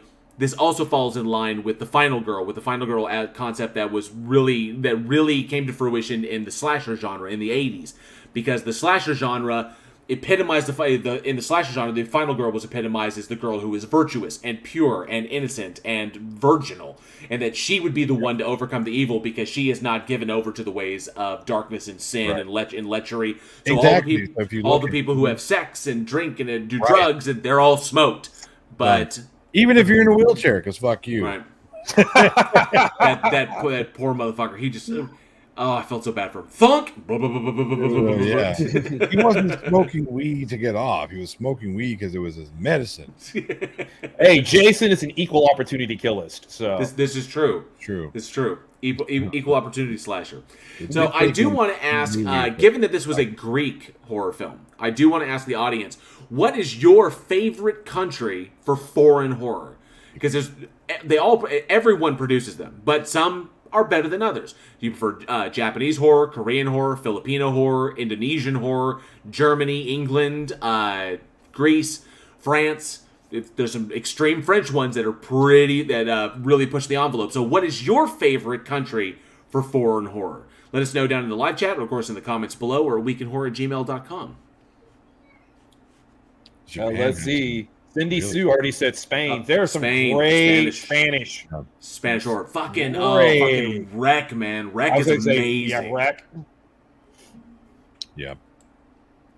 I think that Japanese horror, though, it's just another level. It's like next level. Angel Rivera agrees with you. Japanese horror, J-horror. I love their cultural influences on their horror genres, whereas with in Japanese horror, it's predominantly around spirits and demons or what they would call oni and other things that are well built into their mythology. I absolutely love that and it's always so gritty and hardcore, and they don't pull any punches. They pull no punches. Ronell Sam says Korean horror is also really good. Excellent. Oh, Diagnoser says, damn, that's tough. Can I just say East Asia? It's hard to say Korea over Japan or Thailand or any of the cultures. But you could say Pacific. Yeah, a lot of very similar themes in their their religion and whatnot too. So it's also I said similar, not the same. Don't fucking roast me. Yeah, they don't have to necessarily follow a lot of the rules of American cinema. They can go because they can have the dark endings. They can have they can go on. They basically take different paths and different ways to approach it. That's why I like Japanese J-horror is its own genre in of itself that heavily impacted once it hit over in the United States. But you want a movie where the servant master serves up his babies to wild dogs and then eats the wild dogs? J-horror. Yep. That's it. But I mean, there's great horror films from every country. I know there was one particular one. It was Cambodian. There was a Cambodian horror film about a monster in their mythology called an Op, which is a goat, which is a spirit that has a female head and it floats around and thing, but it has all the internal organs trailing down from behind it. And it flies around and eats people's fucking souls and shit. It was a Cambodian horror film, and I cannot for the life of me remember the name of it. But it caught my eye because the cover is just the monster. Blah. I mean, that's a good way to get clicks and views, okay? It was fucking freaky. I wish I could remember the actual name of the damn movie.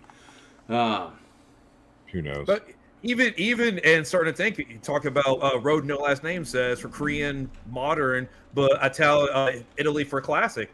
All the Cannibal Holocaust, Cannibal Ferox, all those Italian films from the 70s. And Annie keeps saying Romania. That's Romania. That fucking Eastern European horror. Oh, I think it was Niang Arp. Niang Arp with the international title of Lady Vampire was what it was. That's right. Or also known as Bodiless. Just nightmare fuel. Yeah, that's it. I was about to sneeze, and it's just I hate it when you're about to sneeze and it Fuck that stops. shit, yeah. Oh god, it's annoying. Red leather, yellow leather. All right, Johnny, take us home to our next one. All right, and the only film on here that's worth talking about. I'm just kidding. They all have the merits. Of course, we're talking about the 1982 American slasher film Friday the 13th, Part 3. You gotta give me the cue, dude. You gotta give me the cue. I gave you the name of the goddamn movie. No, but you gotta say roll it, because then I give it to the editor, and then she's able to know where to cut. Oh, okay. Play the fucking clip. You're such an asshole.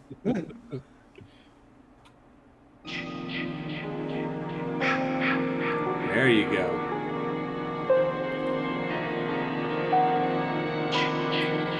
Hey, Scuba Cat, good to see you. Weekends are a good time to escape to the woods. Unless the weekend begins with Friday the 13th. Because 13 is an unlucky number. But out here, so are 1 through 12. Because these are Jason's woods.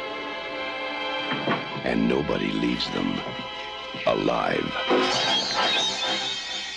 Friday the 13th, Part 3 in 3D. Jason, you can't fight him.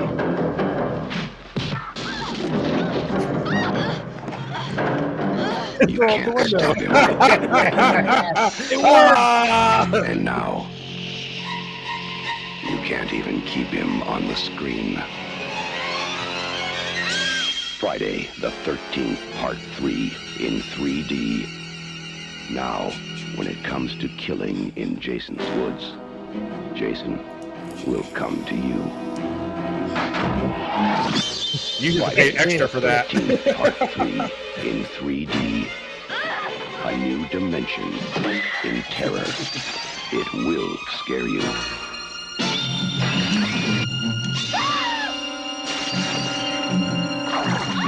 Count on it. That was a rough one.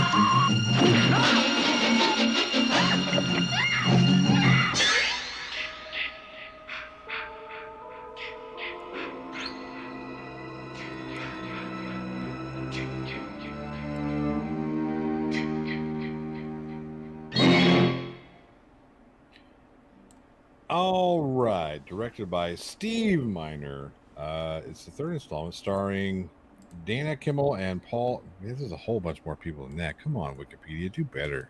Do better. Golly. Dana Kimmel, Paul Krachtka, Tracy Savage, Jeffrey Rogers, Catherine Parks, whole bunch of people. My goodness, a lot of folks. They're pretty much just like killing fodder. It doesn't really matter. We don't need to know the names. Nobody here really stands out. It's not like a big, name feature. Basically, you get a group of kids who decide that they're going to have a fun party-filled weekend of sex and drugs and go down to Camp Crystal Lake. And of course, that's just a bad idea altogether. Anytime you hear Camp Crystal Lake, just go around. Just go around. Keep driving. Just keep driving. Just keep on going. The place is already known as Camp Blood. Yeah. Just keep going. Exactly. Go to the next one. Then you might be safe. But no, this was the debut of the infamous Jason's hockey mask. Yeah. Yeah. Yep. Oh. And for as cheesy as the 3D shit was in this one here, this wasn't too terribly bad. It still kind of works outside of the outside of the 3D elements. Like when you saw Jaws 3D, you're like, this is so stupid. This is just dumb. Like this one here, the first person kind of getting killed and whatnot. Essentially, it's just a reverse of the first movie. It's just the other point of view. Instead of being the killer, you're not being the killed, which I thought was pretty cool. And of course, yeah, and whoever, I can't remember, I think it was Ronan Ellis who mentioned it, from the yo-yo and just the stuff coming at the screen or to establish it. But I will say, they did have fun doing the kills, doing like the hot poker coming at the screen, or the pitchfork coming at the screen. There was a lot of really, they didn't relegate the 3D to just like, oh, look at this one little thing. They really, really tried to utilize it as best they could. And I think that the 3D aspect was used because the story in and of itself is pretty much just your basic fucking Friday film. Yeah. People show up at Camp Crystal Lake, Jason's there, Jason hacks them all to shit, final girl, roll credits, and then we're done. And they cash paychecks. And jump scare, yeah. And jump scare here, jump scare there. Yeah. Because originally, the storyline for Friday the 13th Part 3 was not supposed to be what we saw on screen. Yeah, so the actual original storyline was to bring back final girl Jenny, played by Amy Steele.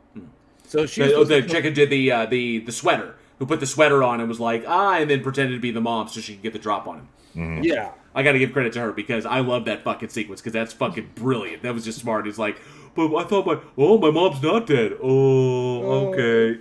And she's like, fucking die. Yeah. So not only is Jason just impossible to kill, he's also stupid. So he's, no one has ever said that Jason was smart. Come on. He's a killer. I didn't know. I'm not saying he's stupid. But anyways, so you had so they wanted to bring back Amy Steele to reprise her role as Jenny to come in for the third one, and it's supposed to be her basically getting revenge on Jason. Mm-hmm. So, but what ended up happening is they approached her idea. She had some scheduling conflicts with a couple other things, and then she was like, okay, well, she's kind of interested in it. But then agents ended up getting involved, and they didn't have a script yet. They only really kind of had a rough outline. Her agents didn't really like it, and basically communication kind of fell apart. So they just weren't able to bring her back. So they end up just dropping the entire revenge thing of Jenny coming back, and we're just going to go straight to what we have now of just Jason going around killing people. Right. Which it could have been interesting to see Jenny coming back and maybe doing some kind of a revenge thing. I would have liked to see that. I would have dug that because that would have been something really. That would have been something fresh for the industry, especially for a slasher film. For the final girl to go back and try to get revenge, because it would follow the whole take of it, following a post-traumatic Jenny as she's taking up self-defense and trying to better herself and trying to overcome the trauma of what happened in part 2, and then comes home to find her boyfriend dead, and then decides I have to end this, and then the final girl going to hunt down the bad guy, the source of her pain and her trauma, and try to take it down.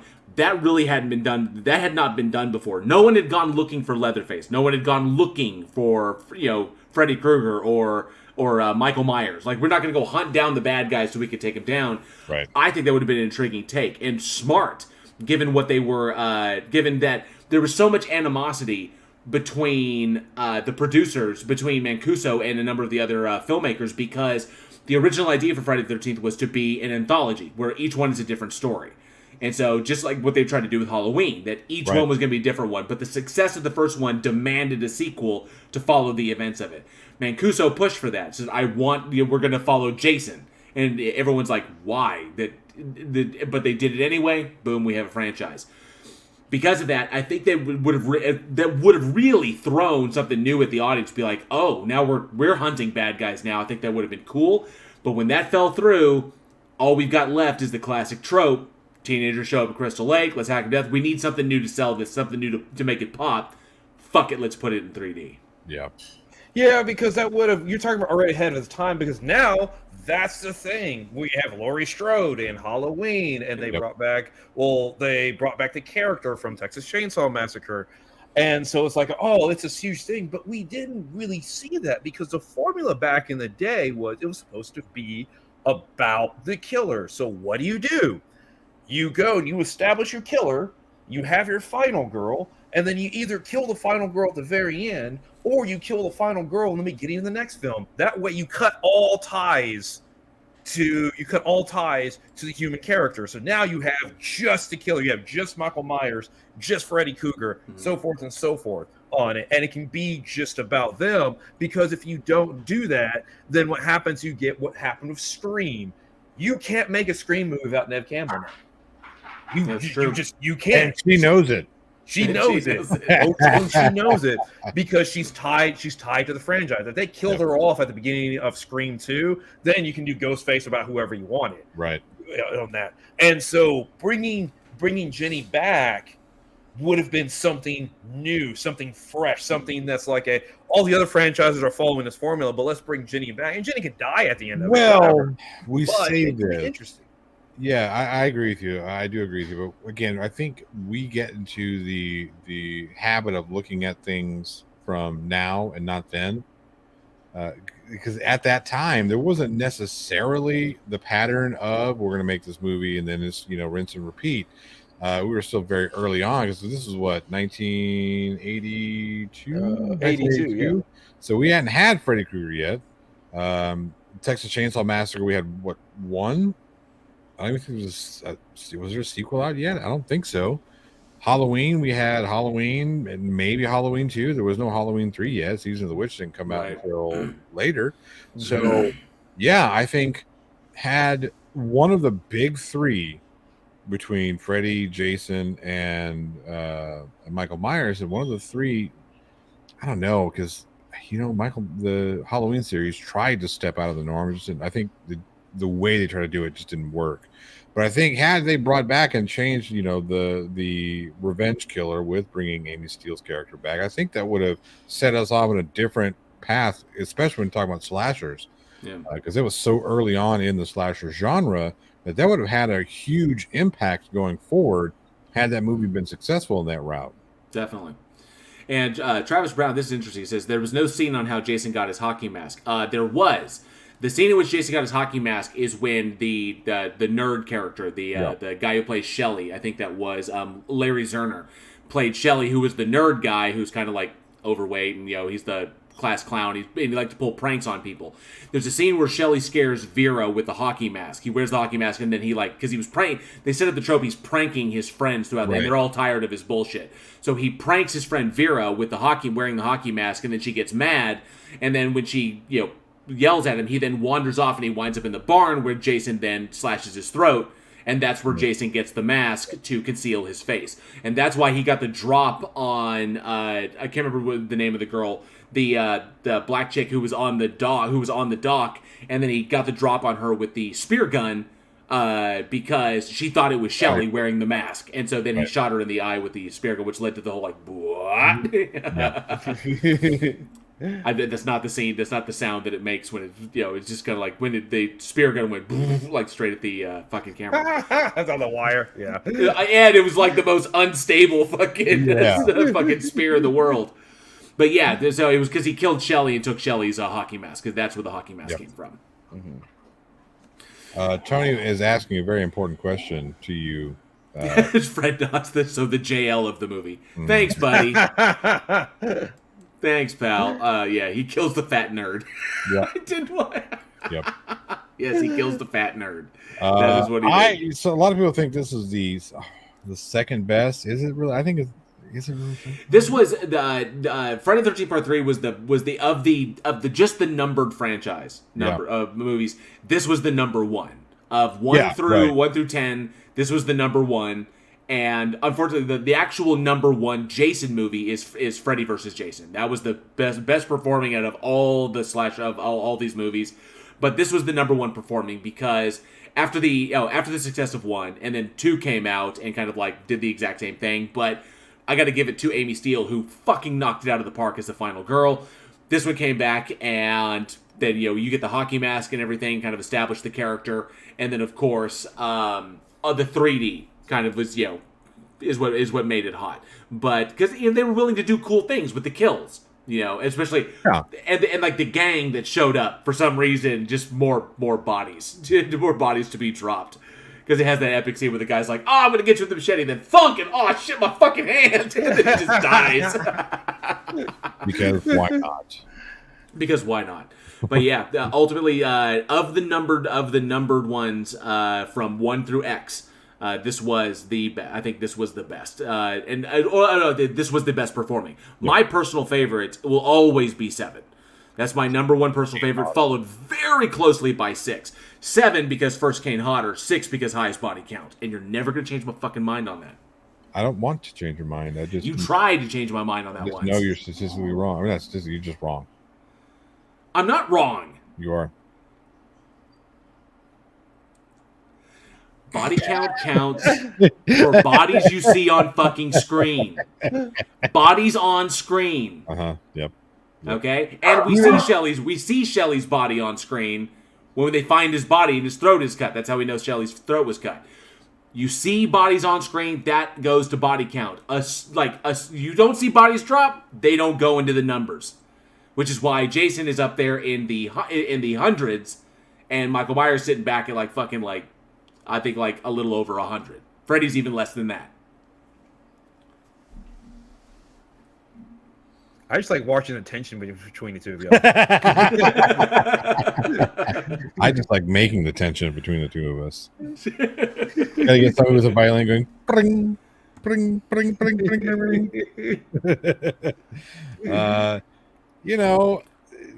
Jason in 3D is fun. It wasn't as bad as some of the other ones. Like Jason X was terrible. No, I do like the 3D kills in this. I think they were inventive. I think it really, even though it was very gimmicky, I think it forced them to be inventive with the kills. And you can see that spirit, the spirit of the inventive kills, kind of trailing throughout the rest of the franchise, even creeping itself over into other franchises. Like I think that Friday the 13th, but Nightmare on Elm Street drew a lot of influence from the creative style kills that we get from the Jason series. So, I mean, you could tell there was a time where Freddy and Jason were trying to out-creatively kill each other. True.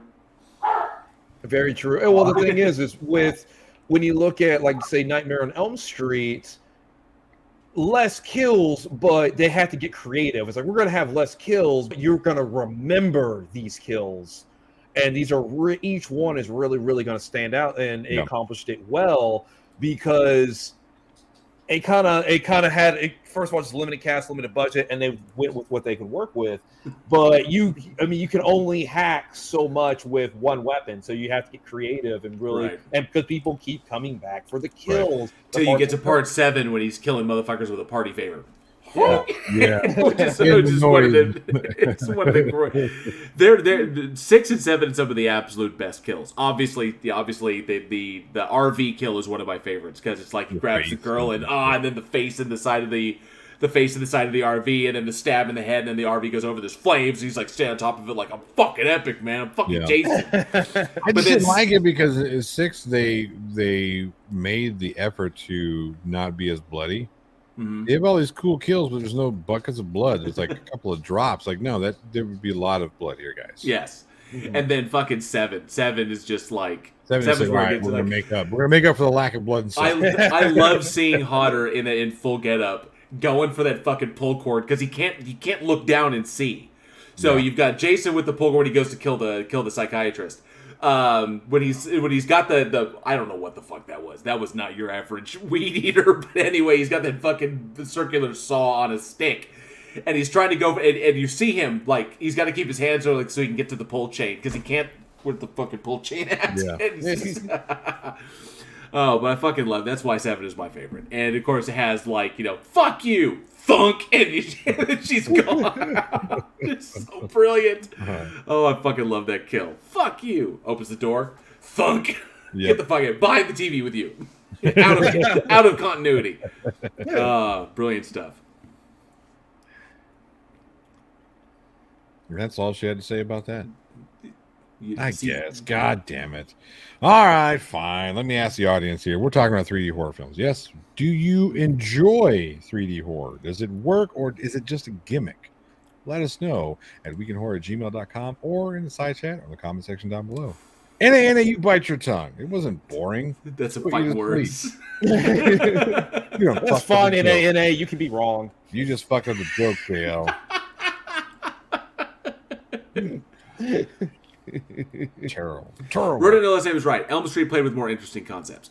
Now, as far as 3D, I liked it when it's used effectively, when it's used to good effect, like it was in this film. But when you do like Jaws 3D, no. There are very, very, very few movies that I can be like, okay, the 3D like works. I mean, obviously, like Avatar, because it's just this whole huge worldscape, and the 3D looked really cool in theaters on it. But it's when you placate to it and it looks cheesy, where you like, what's a My Bloody Valentine 3D, and it's like the pickaxe goes towards like the camera, and it's just like a. Really? Come on, guys. Really? Come on. George says, I think my favorite kills of Jason's have to be split between funny and badass. Funniest is the porta potty kill, or the head 180 from Freddy versus Jason. Oh, the head 180. Honestly, I mean, it hands down, the best kill in Friday the 13th was in Part 7. It was the sleeping bag kill. That is the best kill. No. Yes, that is the best. This is what I will say about that. The best kill would have been the sleeping bag kill had they kept it in its original form.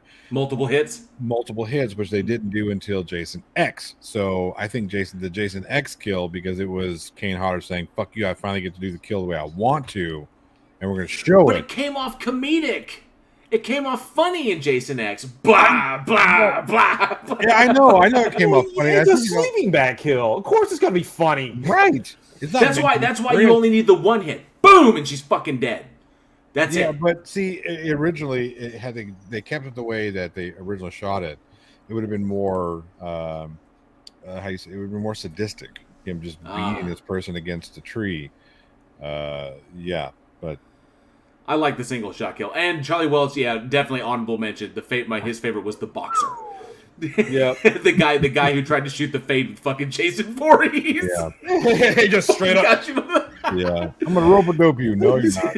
Take your best shot, motherfucker. And Jason's just like, I'm just taking all of it. It's like, oh, so much damage. And he even got the fucking Sarah Connor right to the edge, and he just didn't have the gas to put it over. And he's just like, oh yeah. And then eventually he's just like, fucking nothing but air. Take your best shot. 2 points right in the dumpster. See, I have to give it, because Jason X does have some great kills, but I will say the liquid nitrogen kill. Kills. Where he puts her face in and then just straight up beats the shit. It's just like wow, that is a great creative kill. Yeah. Liquid nitrogen doesn't exactly work that way. It does in Hollywood. Yeah. Joshua Lee says, if I wanted 3D gore, I'd go to a Gwar concert. This is, What the hell?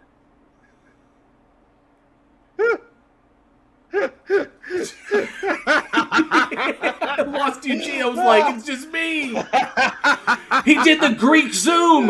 He did the Greek zoom. Zoom.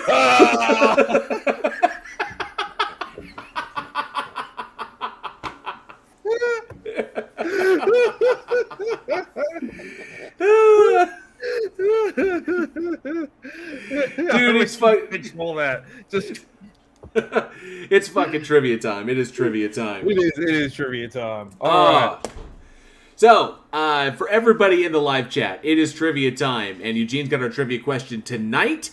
So, I decided to do something a little bit special. Last week, we unveiled the limited edition 150th episode pint glass artwork. We put the artwork on a pint glass and on a coffee mug, and those two items are still available in the shop, in the store. But I'm pulling them down tomorrow. So the limited edition Week in Horror 150th episode pint glass and coffee mug are in the store, and we're going to give away a pint glass, a 150th episode pint glass tonight.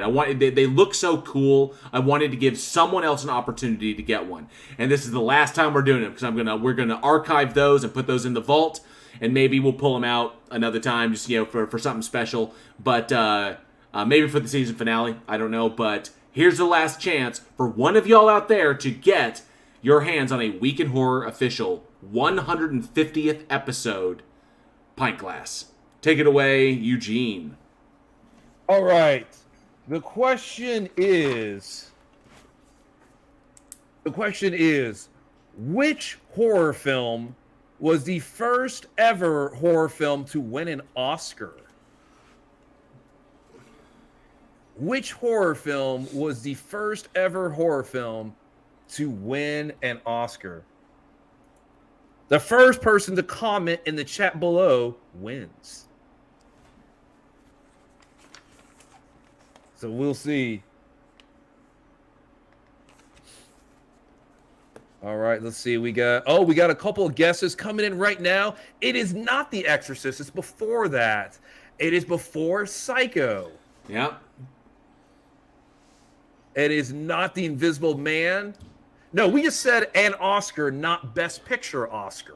So just an Oscar. So not Silence of the Lamb, not Rosemary's Baby, not The Shining. Not The Shining. I thought... There's a lot of love for Silence of the Lambs there. But yeah, this is the first horror film to ever be bequeathed an Oscar win. Yeah, because I think Silence of the Lambs was the first horror film to win Best Picture. I think that was the first Best Picture one. I think so on that one. But But we're just saying an Oscar total. Yeah. Not... But by and large, nowhere near. Silence of the Lambs was nowhere near the first horror film to win an Oscar. So the very first film to ever win an Oscar award. Frankenstein, nope, wasn't Frankenstein. Travis and N.A. Willy Wonka and the Chocolate Factory. You got Abbott and Costello Meet the Mummy. What do you think? There it is. I was a little worried. So congrats. Yes, wrote it, no last name. It was Dr. Jekyll and Mr. Hyde. We'll accept Jekyll and Hyde. I know Jekyll is kind of hard to spell. I see that you tried before with Jackie and Hyde. But it was probably an autocorrect. But you are correct. Wrote it, no last name. It is Dr. Jekyll and Mr. Hyde. And that Oscar was what makeup, right? Or no, that was for Best Actor. Oh yeah, Best Actor for Frederick March, who played Dr. Jekyll. Dr. Jekyll. The very first movie, a very first horror film to ever win an Oscar was 1931. I think that was 1931. Was the original Dr. Jekyll and Mr. Hyde won for Best Actor. So congratulations, wrote it, no last name, for picking up a 150th episode Week in Horror pint glass. This is the last time we'll be giving them away. They are still in the store. Right now, I've reduced the price as much as I can to make them available, but this is the opportunity to get one of those, because last week was our 150th episode. We wanted to celebrate with something new in the store, so get your hands on them now if you get the opportunity, either a pint glass or a coffee mug. All right. Because those are coming out. Eugene is telling me I need to take it down sooner than that, or take it down later than that, because we want to give people who listen on Sunday the opportunity to get one. So, but this is it. So check that out. Oh, Johnny's back. I just wanted you to have your close-up moment. Oh, Greek filmmaking. It's the Klan. Oh, Jesus Christ. All right, that's going to bring another episode of Week in Horror to a close. Thank you all so much for listening. We truly hope you enjoyed the show. Join us next week when we look back at the undead genre-twisting Grace, the understated Avadi Giallo horror, The House with the Laughing Windows, could you have a longer fucking title, the time and mind-bending horror Mind Games, and the brilliantly atmospheric, I'm so looking forward to this, The Night House. Y'all are going to love this fucking movie. A massive shout out to all of our amazing patrons who continue to help us make Week in Horror the incredible success that it has become. Thank you all so very, very much. Joshua Olsen does all of our amazing artwork, from our season artwork to our limited edition shirts, and the 150th episode pint glass we gave away. His designs are incredible. You can find them at www.badsamurai.store. Check his stuff out. He's got some good stuff. For more horror fun, be sure to follow us on all of the socials, Facebook, Instagram, Twitter, for daily horror posts. Be sure to combat the evil algorithm by dropping a comment, smashing the like button, and absolutely knocking the living fuck out of that notification bell, because YouTube sucks in the notification department. So definitely smash that bell. And lastly, if you all love what we do here and would like to and are able to support the production, you can by joining and enjoying the tasty benefits of one of our many patron tiers. All of our patrons are in the banner you see scrolling down below, the individuals that help us to make this show possible, and all the cool stuff we have going on behind the scenes. So if you'd like to join that, check us out, weekinhorror.com/ or patreon.com/weekinhorror, and we have 4 tiers you can join from as little as $1 a month. Please check that out. Your support means the world to us. But of course, if Patreon is not your favorite stocking method, you can always support us directly through the PayPal link. Links to all of this, including our Discord community, where you can hang out with us, are in the description down below. And remember, the goal here at Week in Horror is global horror domination, and we cannot do it without you, our amazing audience. So pretty please, with the severed infested head of Clint Howard on top, go share the absolute fuck out of our little show. Thank you all for being the greatest audience a podcast could ever have. I am JL. I'm the bearded fat guy. And I'm Eugene. Damn, you're supposed to say the sex symbol. Fuck. I'm the sex symbol. We'll see you all next week, and as always, stay scared.